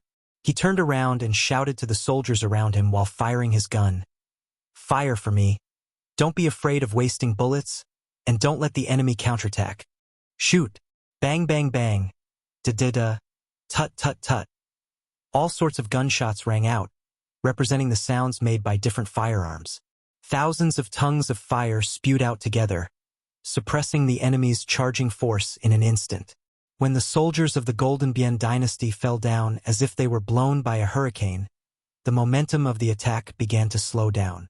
Knowing that they would die if they rushed forward, no one would not cherish their lives. If it weren't for the inspection team behind them, they would have turned around and fled long ago. Gunshots were still ringing out from the north gate, and the soldiers of Chuanlong City were rushing towards the north gate to provide reinforcements. It was as if they would not stop until they had taken back the north gate. While everyone's attention was on the north gate, the attack on the east gate began. Unlike the north gate where there was only one cold vanguard battalion, the one leading the charge at the east gate was the 3rd Regiment commander Wuxia. This time, he had brought 2 main battalions, 4 auxiliary battalions, and 5,000 Laotian mercenaries. His goal was to charge into the city in one go to crush the enemy's morale and destroy their will to fight. The mission Yang Qindong gave them was to be like an arrow piercing through the clouds, tearing the enemy's defensive line in half, paving the way for the main force to enter the city. In order to better complete the 6th Young Master's mission, Commander Wu Shang and Political Commissar Chan Bo decided to split up after a discussion. First, the 3rd Battalion, Spring Sun, would take down the north gate and attract the enemy's main force. Then, they would rush into the east gate and catch the enemy off guard. It seemed that this was the only way they could successfully enter the city and carry out the mission. Otherwise, if there were too many enemies, and they were all blocked together, it would be impossible to open a path in front of a sea of people. The plan went very smoothly. While the north gate was busy fighting, the attack on the east gate began. Furthermore, under the careful planning of the two main battalions, when the 40 rocket launchers directly smashed open the north city gate, Wuxia led the mercenaries and charged in like an avalanche. Everyone was filled with murderous intent, and everyone rushed forward. The guns in their hands were constantly spewing flames, and they were like gods who had descended from the heavens.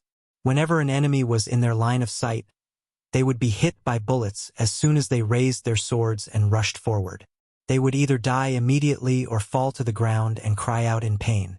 Along the way, they looked down on everyone. No one was their match and no one could stop them. Dagon had already put on his armor and rushed to the north gate under the protection of a group of bodyguards. Before he reached the city, a messenger reported that the east gate had been breached. Quickly send people to block the east gate. Don't let any enemy enter the city. With the previous example of blocking the north gate, Dagon did not panic. In his opinion, even if he had to use human lives, he could still chase the mercenaries out of the city. At this moment, Dagon did not fully value the mercenaries. Or rather, he did not see the true strength of the mercenaries. He really thought that it was an ancient war where he could rely on numbers to turn the tide. He did not know that unless he could stop the mercenaries' charge in one go, the appearance of the mercenaries would only be a tactic of filling the gap. It was not effective at all. The battle at the east gate was far more intense than the north gate. One was defense, the other was offense. One was support, and the other was the main force. The situation was completely different. Before they could figure out the mercenaries' true intentions, groups of Golden Border Dynasty troops rushed to the east gate and were eliminated one by one. When they sent out a 100-man team, they would be wiped out. When they sent out a 1,000-man team, they would be heavily injured. When the 2,000 inspectors arrived, all they saw was a street full of corpses and injured people lying on the ground. What they saw was the main force of the 2nd Regiment of the Cold Vanguard charging towards them with guns in hand. Attack! Seeing that another group of enemies had appeared, and there were quite a number of them, Political Commissar and 2nd Battalion Commander Chun Bo took the lead. He held the 95 style in his hand and activated the burst mode. As he strode forward, he kept pulling the trigger. As soon as the inspection team saw the situation clearly and was about to turn around and retreat, intense gunshots rang out. The 2,000 people instantly scattered like a beehive that had been poked, leaving behind hundreds of corpses on the ground. In just one encounter, hundreds of corpses were left behind. This kind of strong combat power gave the inspection team a feeling of invincibility. In the past, others had always been in the front. Now that it was finally their turn, they felt the horror and strength of the mercenaries. Waves of enemies appeared at the east gate one after another and were crippled one after another. Finally, it attracted Don's attention. He began to mobilize more and more soldiers to rush to the east gate. He was delusional to use the tactic of numbers to drive the mercenaries out of the city.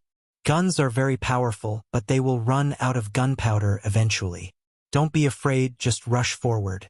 As long as you can kill one enemy, you will be rewarded with 10 taels of silver. As long as you snatch a gun, you will be rewarded with 100 taels of silver. Afraid that the soldiers below would not use their full strength, Don led his men to the east gate while constantly raising the bounty. He believed that, under the stimulation of profits, there would definitely be people who did not care about their lives. As long as these people could rush to the front of the mercenaries, it would be time for their cold weapons to shine. When there is a great reward, there will always be brave men. This was undoubtedly a wise saying. Some people who chose to join the army were putting their lives on the line. They were already prepared to die. As the saying went, wealth comes from danger. In order to fight for a better future, many soldiers rushed toward Wu Xiang's 2nd platoon like moths to a flame. Bam, bam, bam. Tat, tat, tat. The sound of gunshots continued. One by one, the enemies fell in the path of the charge. However, the momentum did not seem to have any intention of stopping. Many people were still moving forward with the help of their comrades' shadows. I only have one magazine left. When a cold vanguard warrior reached for his waist, he suddenly felt nothing and shouted subconsciously, "I only have one magazine left too. I have two more. I don't even have one left."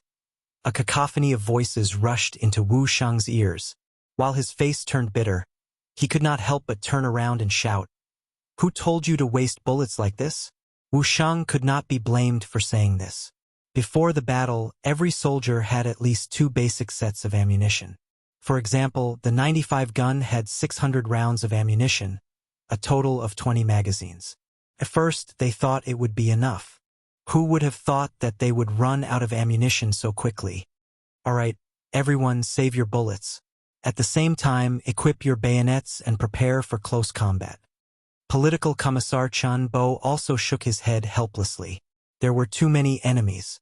From the moment they entered the city until now, they only had about 2,000 people, including the auxiliary soldiers. However, they had to face dozens of waves of enemies in turns. At least 20,000 to 30,000 enemies had been driven away, defeated, or killed by them.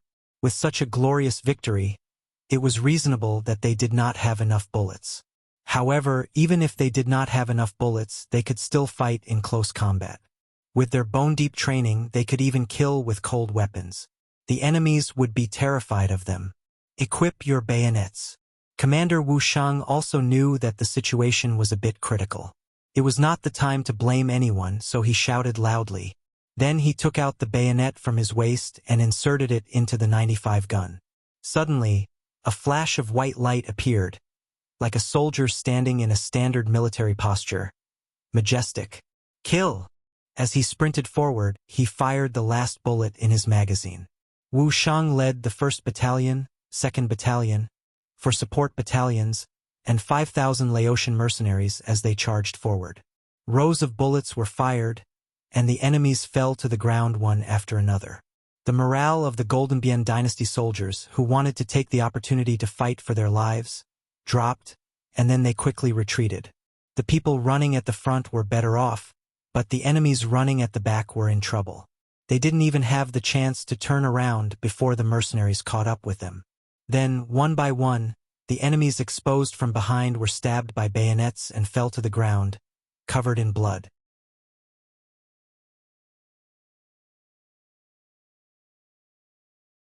Chapter 613.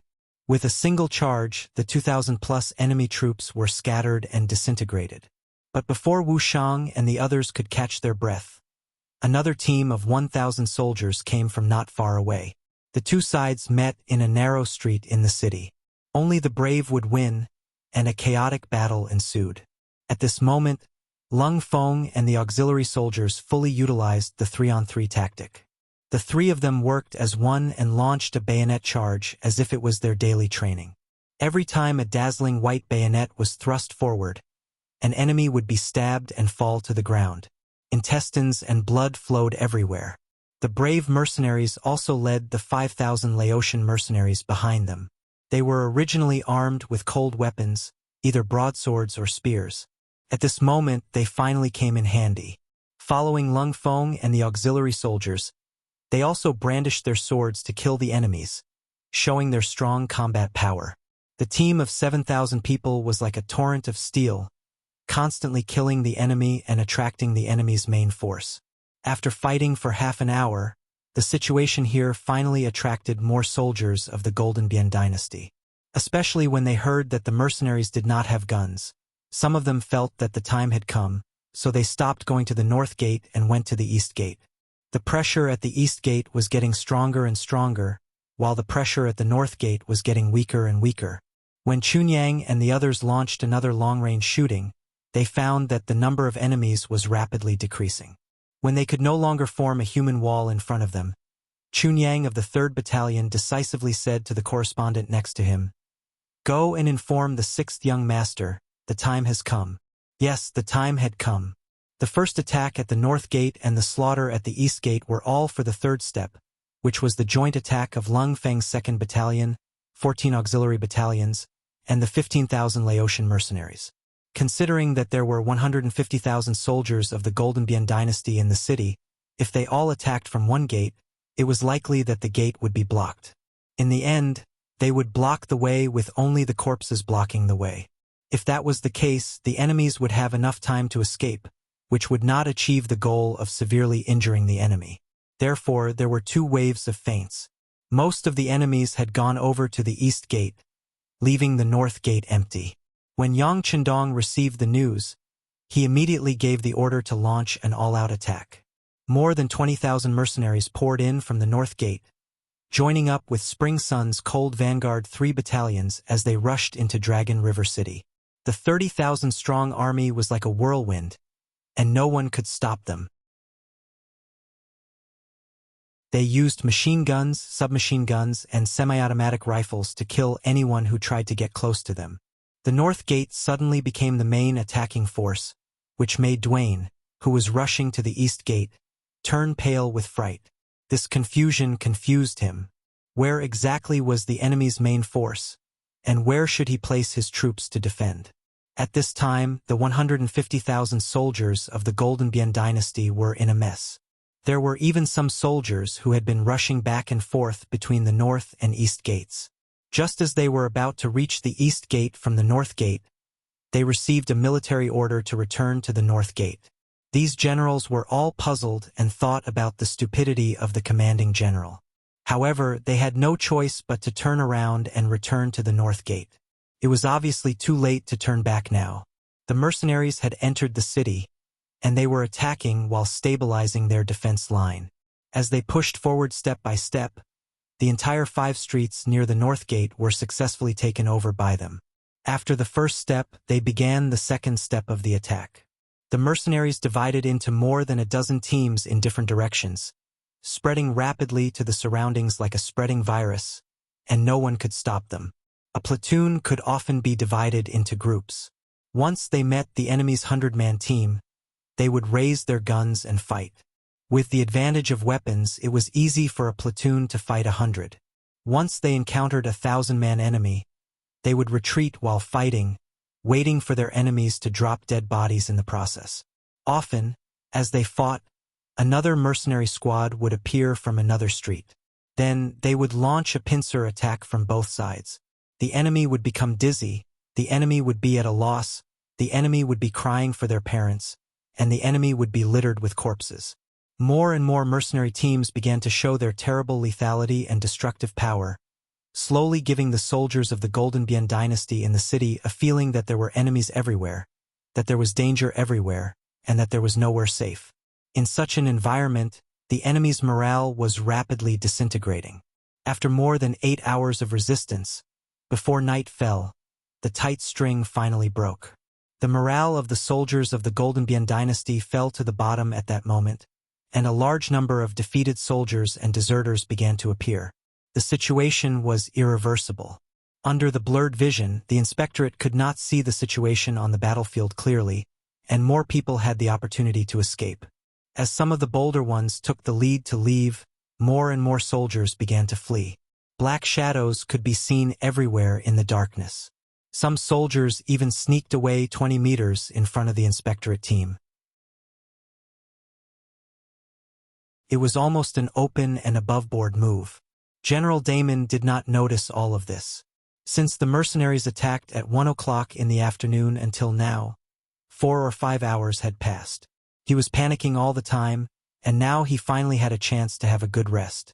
Under the protection of a group of guards, he leaned against a battlement at the corner of the street and fell asleep. The environment was not good, and there was not even a simple camp bed. However, to the exhausted General Dagon, this was nothing. All he needed was peace and quiet, that was all. In ancient times, people were malnourished and were prone to night blindness.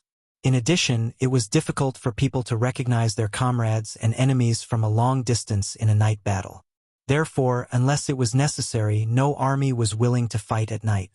In comparison, the mercenaries were naturally fearless. In fact, their daily training included night battle training. But tonight, when there was almost no moon in the sky, Yang Chendong made the unprecedented decision to let everyone rest. Although the battle during the day only lasted for an afternoon, because of the large number of enemies, the battle was very fierce from the beginning. This was especially true for the 1st and 2nd Battalions of the 3rd Regiment of the Cold Front. Not only did they use up all of their ammunition, but they also engaged in hand-to-hand combat. They were so good at using the 3-on-3 tactic that the enemies were terrified. Because of this, 1/3 of the soldiers in the 1st and 2nd Battalions were injured. Although most of the injuries were minor, if they were not treated in time, it would be easy for small problems to become big problems. With so many injured soldiers, they needed to rest. After the hard battle during the day, the soldiers of the 1st and 2nd Battalions also needed to rest. In addition, they had used up too much ammunition during the day and urgently needed to replenish it. Yang Chendong simply gave the order for the entire army to rest. He believed that after a good night's sleep, the soldiers would be full of energy the next day and return to the fierce battlefield. Other than the soldiers who were in charge of night duty, most of the soldiers leaned on each other or found a relatively clean place to lie down and sleep. As the commander-in-chief, Yang Chendong did not rest with everyone. With the existence of the key, he only needed to rest for 2 hours a day to recover to his peak condition. Occasionally, it was not a problem for him to not sleep for a night. Without rest, he led Beta Persei and some of the members of the 1st Guard Squad to walk through the streets that they had previously occupied. The entire street was still filled with the stench of blood. Although most of the corpses had been moved away, the blood could not be washed away in a short period of time. When the stench of blood was combined together, it was inevitable that it would give rise to a very unpleasant smell that made people want to vomit. Fortunately, it was not the first time that the soldiers of the Cold Front and the auxiliary soldiers were on the battlefield. Although the smell was unpleasant, it was not unbearable. Besides, why would people care about the smell when they were tired? In this way, under the unpleasant smell, the soldiers of the mercenary army fell asleep everywhere in the streets and alleys. They were not cut down to the ground, but they were so tired that they simply found an open space to sleep. In the battle during the day, the army of the Golden Bian dynasty showed a strong resistance. Dawn was indeed worthy of the title of the first general. His tenacious fighting spirit made the mercenaries put in a lot of effort. Coupled with the role of the inspectorate, they fully showed the demeanor of a strong second-class army. Previously, Yang Chendong divided the army into 4 classes. The strong Cold Front was the first class. When the number of enemies was too high, a second-class army was enough to threaten a first-class army. This battle was a bit difficult, so it was reasonable that the soldiers were tired. Walking on the street, Yang Chendong's eyes were filled with adorable and tired soldiers. Once he noticed that a soldier's hands and feet were exposed outside of the blanket, Yang Chendong would step forward and help cover them up again. If the soldiers knew about this scene, they would be extremely excited. After all, it was their 6th young master who personally helped them to tuck in the corners of their blankets. Yang Chendong wasn't the only one who helped. Yang Chendong, who was beside him, and the members of the 1st Guard team who followed him also helped. There were too many soldiers and they were too tired. Except for the Cold Front, who was equipped with a sleeping bag and did not need to worry about catching a cold, the auxiliary soldiers and the Laotian mercenaries did not have such conditions. While covering the soldiers with the quilt, Yang Chendong said to Beta Persei beside him, "Tomorrow, arrange for people to go to Resin City and have them produce more sleeping bags.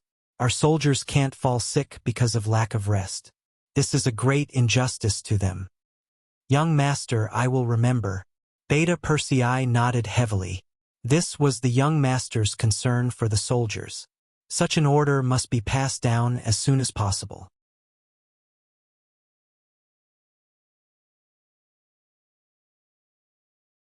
Chapter 6:14. There is a price to pay for hard work. At the same night, one side's commander was sleeping soundly with countless deserters under his command. The other side's commander was running on the path of caring for the soldiers. The soldiers had a good rest, and when the new day came, they would be more powerful. From this point of view, the outcome was clear. The sky finally brightened. Beta Persei, who was beside Yang Chendong, had been replaced by Tiger's Mane. He was busy making a bowl of hot porridge and sending it over. "6th young master, the porridge just came out of the pot. Try it." "Okay." Yang Chendong took the porridge, took a sip and sighed.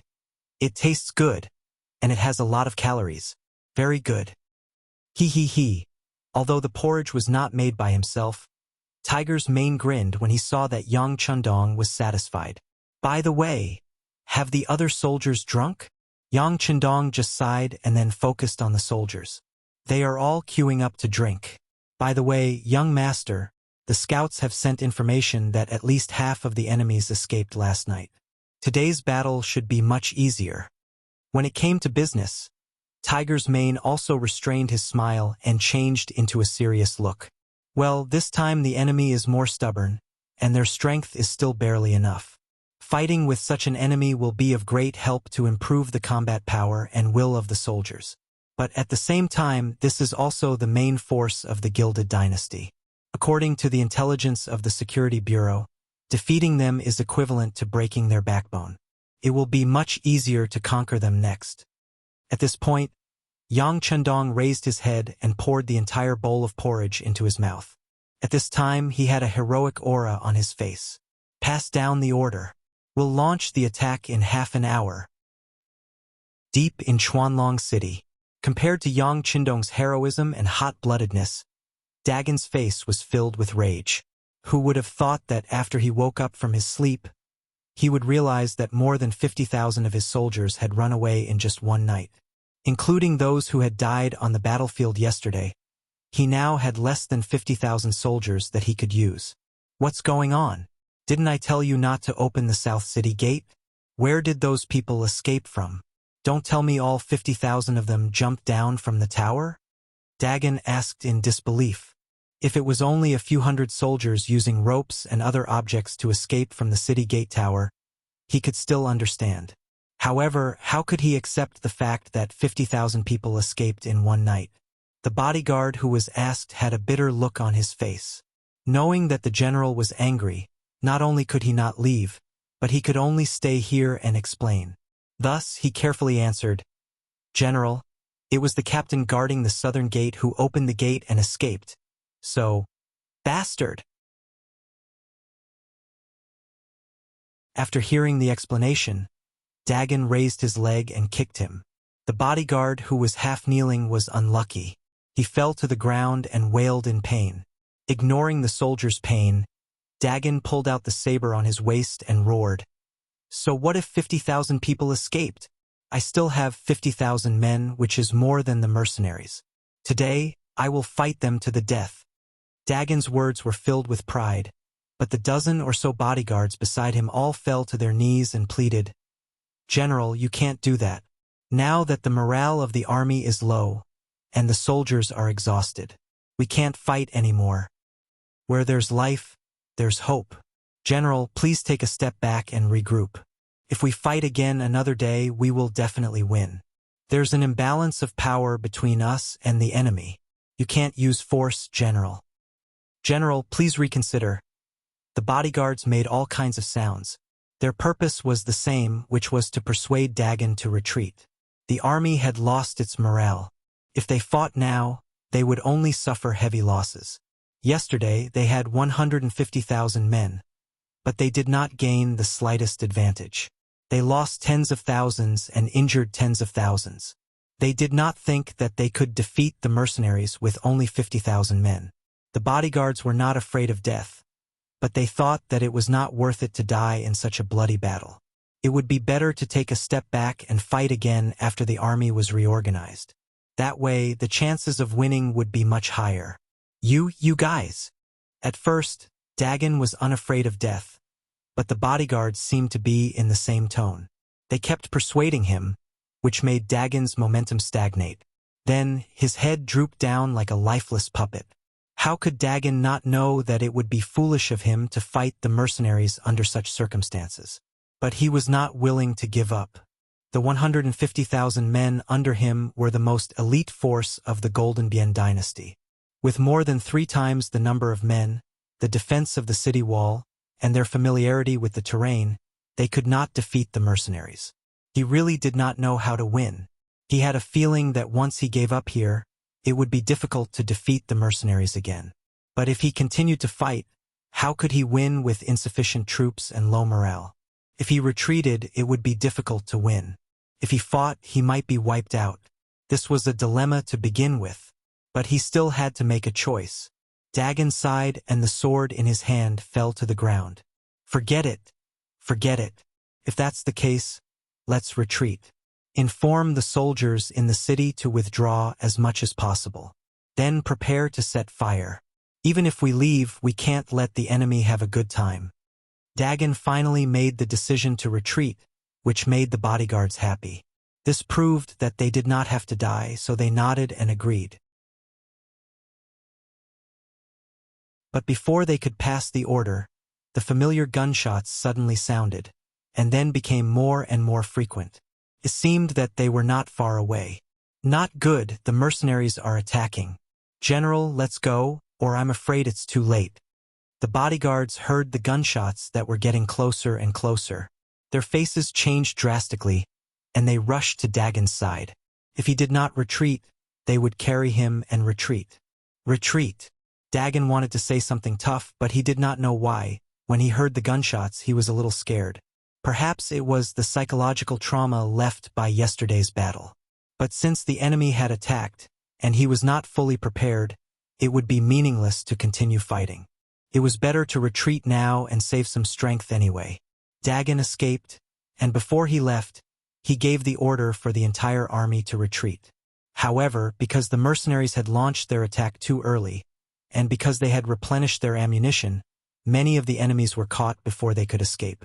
In the end, only 20,000 of the 50,000 managed to escape. After General Dagon fled, the mercenaries did not pursue, but began to clean up the enemy forces in the city. The battle lasted from morning to night, and the situation was basically stabilized. Compared to yesterday, Lung Feng did not have any casualties today, and only 3 soldiers were slightly injured. 13 auxiliary soldiers were killed, and 100 were injured. More than 100 Laotian mercenaries were killed, and more than 1,000 were injured. In exchange, they captured more than 40,000 enemies and killed more than 10,000 enemies. In addition to yesterday's battle, they killed more than 30,000 enemies and captured 50,000 enemies in the Battle of Chuanlong City. More than half of the 150,000 soldiers of the Golden Border Dynasty were killed, and 80,000 of them were killed. Hurry up and search for anything edible and useful in the city. The troops will rest as they move. We will rest for one more night. Tomorrow morning, we will move towards Su Wang City. After Yang Qindong received the final battle statistics, he immediately issued a new order. In the morning of the second day, the main force of the mercenaries went straight out of Longchuan City, and in just 2 days they arrived outside Suing City. Suing City was one of the biggest cities in the Golden Border Dynasty, and it was an important crossroad to the capital of the Golden Border Dynasty. From here, one could enter Golden Rim City from Pingzhan City in the north. One could also enter Bolomian City in the east. It could be said that once this place was taken, the initiative would change hands, and Golden Border City would face the possibility of being besieged at any time. The news spread like the wind to the south, and when it reached Golden Border City, King Boromir was so shocked that he almost fell off his dragon throne. The civil and military officials didn't have a good reaction either. Some of them were pale because of fear, some of them were red because of anger, and some of them clenched their fists because they wanted to go to the front lines and fight to the death with the mercenaries. Their reactions were different, but the same thing was that they all felt the existence of danger, and the feeling of a knife on their necks. Trash! Trash! What the hell is Dagon doing? 150,000 people can't even stop 40,000 from the enemy? Didn't he claim to be the #1 general of our country? Is this how he behaves? After digesting the defeat at the front line, Boromir roared. He was just venting out the dissatisfaction in his heart. Then, he began to read out the royal orders regarding the current situation. First, send the army forward to meet up with General Dagon, who was setting up defenses in Suing City. Although the general did not perform well in the Battle of Longchuan City, now was not the time to punish him, and he had to be used to stop the mercenaries. Second, urge the 2 allies, Siam and Ava, to send out their troops quickly. If they did not send out their troops, the Golden Border Dynasty would be gone, and the alliance would cease to exist. At this moment, the Siam army and flag could be seen outside the south gate of Wanxiang City, the capital of Laos province. Siam had sent 100,000 soldiers to Wanxiang City earlier than King Boromir had expected. Behind them, there were another 100,000 soldiers in Wulong City, the largest city in the north of Siam. They could provide reinforcements at any time. The general leading the army was named Godin. He was the representative of the younger generation of the Siamese military. He was only 35 years old, but he was already the commander of an army of 200,000. From this point alone, it could be seen that he was favored by the king.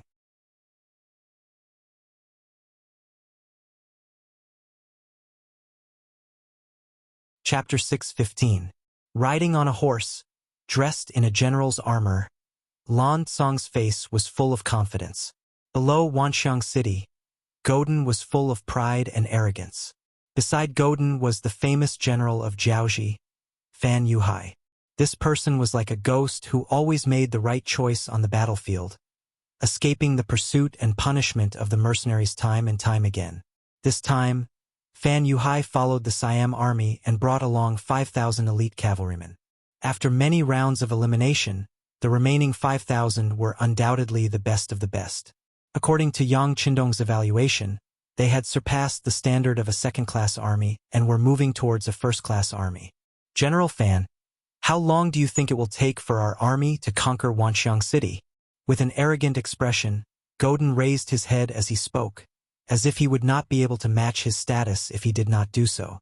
General Fan, the Siam army is made up of elite soldiers. It's just a small Wanxiang City. We should be able to conquer it in less than 3 days. Fan Yuhai's face was calm and even seemed a little low-key. He was not as arrogant as Godin, but even so, he had a dazzling aura and was not to be underestimated. Ha ha ha! Hearing Fan Yuhai's reply, Godin laughed out loud. All right, I'll take your blessings. Come on, charge and conquer Wanxiang City within 3 days.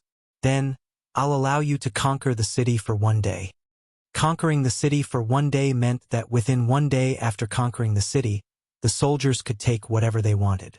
As long as they took it, it would belong to them and they would not have to hand it over. This was a special reward for the soldiers. Kill, kill, kill. When the soldiers heard the benefits promised by the general, they all roared loudly, bursting with a strong fighting spirit and morale. On the south wall of Wanxiang City, the governor of Laos, Luan Shaoqin, was supporting himself on the battlements. His eyes were filled with determination as he looked at the 100,000 Siam soldiers below the city. The speed of the Siam army's appearance was far beyond Luan Shaoqin's imagination. However, he was not afraid. Not to mention the strong confidence that Yang Qindong brought him, he himself had a strong confidence at the moment. All of this came from the company of Langfeng, 2 battalions of auxiliary soldiers, and the 10,000 Laos mercenaries led by General He Guang. With a strong city and 10,000 strong soldiers by his side, Luan Shaoqin had no reason to be afraid of the 100,000 Siam soldiers. Furthermore, the 6th young master would soon hear about what happened here. He only needed to defend for a while and reinforcements would arrive. That would be the moment of victory. Everyone, get ready for battle. Lung Feng and the auxiliary troops aim and shoot. Whoever dares to approach the catapults will die. Standing below the city gate tower, Luan Shaoqin, who was only 18 years old, had a bright light flashing in his eyes. His body was full of fighting spirit. When he was in Crimson Castle, he had the experience of training auxiliary soldiers. During the Battle of Ryukyu Island, he had also participated in the battle as a political instructor. He was no longer a war newbie. At this moment, he was not afraid. Instead, he was filled with fighting spirit and vigor. After receiving the order, Lung Feng and the auxiliary soldiers on the city wall immediately looked for the best shooting position and aimed at the slowly approaching catapults. Catapults were a siege weapon that had been around for a long time. They had always been used to break through a strong city. They could throw out huge rocks in an instant. When the rocks hit the ground, they could cause great damage. It was extremely useful for suppressing the enemy's attack or destroying the enemy's defense. Of course, such a war weapon had its fatal weakness. For example, if the attack distance was too short, its strength would decrease after a mile and it would not be able to use its advantage. Another example would be the lack of accuracy when attacking the target. Often, when a rock was thrown out, it would not be able to predict where it would fly. Most of the time, it depended on luck. Even so, catapults were still widely used. It was because the technology was too simple. Usually, the armies of small countries would use it. It was not like artillery, which required a large amount of manpower, resources, and energy. Even if Chichen City was powerful, the current arsenal was still unable to produce artillery. The best they could do was make some grenades and landmines. All the artillery they used now came from a large warehouse. Fortunately, after obtaining the advanced books from Yang Qindong, the munition factory in Crimson City had no problems producing shells of various calibers. Their research on cannons had also made some progress. Given enough time, it was only a matter of time before the cannons were born. The Siamese army did not have any cannons. The mercenaries stationed in Wanxiang City also did not have any cannons. Yang Qindong would not be at ease leaving such powerful weapons anywhere unless he had a strong military force. Otherwise, if this matter was leaked out, it would not be helping Laos but harming it. There would be people who would think of ways to deal with it. The chances of them being targeted would only be higher. There were no cannons, but there were still 10 Type 40 rocket launchers, hundreds of artillery shells, grenades, and landmines. Luan Shaoqin had already buried the landmine 300 meters away from Wanxiang City's southern gate.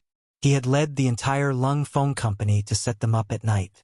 Even many officials in the provincial government did not know about this matter. At a distance of 300 meters, the sound of an explosion would not affect the soldiers guarding the city and could even kill the enemy. Couldn't be any better. However, this was just a method. The real battle depended on the performance of both sides. How to prevent the enemy's catapults from getting close to the city and not letting them do their job was the most important thing in a city defense battle. 1 li was 500 meters. At such a distance, if it was a cold weapon battle, it would be impossible to do anything. As the defending side, no matter what kind of bow and arrow they used, they would not be able to hit the catapults from such a distance. They could only shrink back and let the enemy attack. Since the enemy could not hit accurately, it was all about luck. The same thing happened to the mercenaries, but it was different. They had the Type 95 and Type 81 rifles, which could easily hit the catapults up to 600 meters away. Naturally, they had the ability to control the catapults. What they needed to do now was to prevent the enemy from getting close. Luan Shaoqin gave the order. The Lung Phone Company and the auxiliary soldiers, who were in charge of the first batch of attacks, looked for the best positions. They focused their attention and waited for the enemy's catapults to get closer. In their line of sight, the catapults with large wooden wheels were slowly approaching. As long as they got close enough, they would be able to hit the catapults with boulders. Regardless of the effect, at least the momentum would be there. Then, when the soldiers charged with all their might, if they were lucky, they would be able to set up scaling ladders. Perhaps they would be able to take down the city tower in one go. If they were unlucky, it would be a battle of distance. In the end, the weaker side would be the winner. 700 meters, 650 meters. A soldier from the Lung Phone Company made a judgment with his sharp eyesight. His voice was heard by his comrades. Even if the catapults were 700 meters away, they would still be able to hit them with their rifles. However, they did not do so in order to pursue accuracy. They did not want to amaze the world with a single brilliant feat. 620 meters, 600 meters, fire. When the Siamese soldiers finally reached the optimal firing range, gunshots rang out. Because it was daytime, they couldn't see the gunfire clearly, but the sound of gunfire did not stop. Then, the Siamese soldiers around the catapults fell to the ground one by one as if they had been bewitched. Is this the power of the new repeating rifles? Not bad. Riding on his horse, General Gordon squinted his eyes with an arrogant expression. Then, his surprise turned into excitement. Before they came, the military had obtained some information about the mercenaries. Naturally, they could not hide something like the rifles from them. After meeting Fan Yuhai, he had a better understanding of the situation. The first time he met Fan Yuhai, he was indeed shocked. At the same time, his greed was completely ignited. In Gordon's eyes, he had brought 100,000 soldiers with him and could mobilize another 100,000 soldiers behind him. However, dealing with Wanxiang City, which only had 10,000 soldiers, was as easy as using a cannon to kill a mosquito. In fact, he even thought that the moment he arrived with his army, the domineering aura would cause the mercenaries to immediately open the city and surrender. Things didn't go as he expected, but Gugu wasn't too disappointed. "Are you not convinced? Want to fight? Then I'll beat you until you're convinced. I'll beat you until you can't fight anymore." From the perspective of a victor, the enemy's belongings would eventually belong to him. Didn't that mean that, after he won, these repeating rifles would also become his spoils of war? He thought that once he had all these and the number of troops, he would become an invincible army.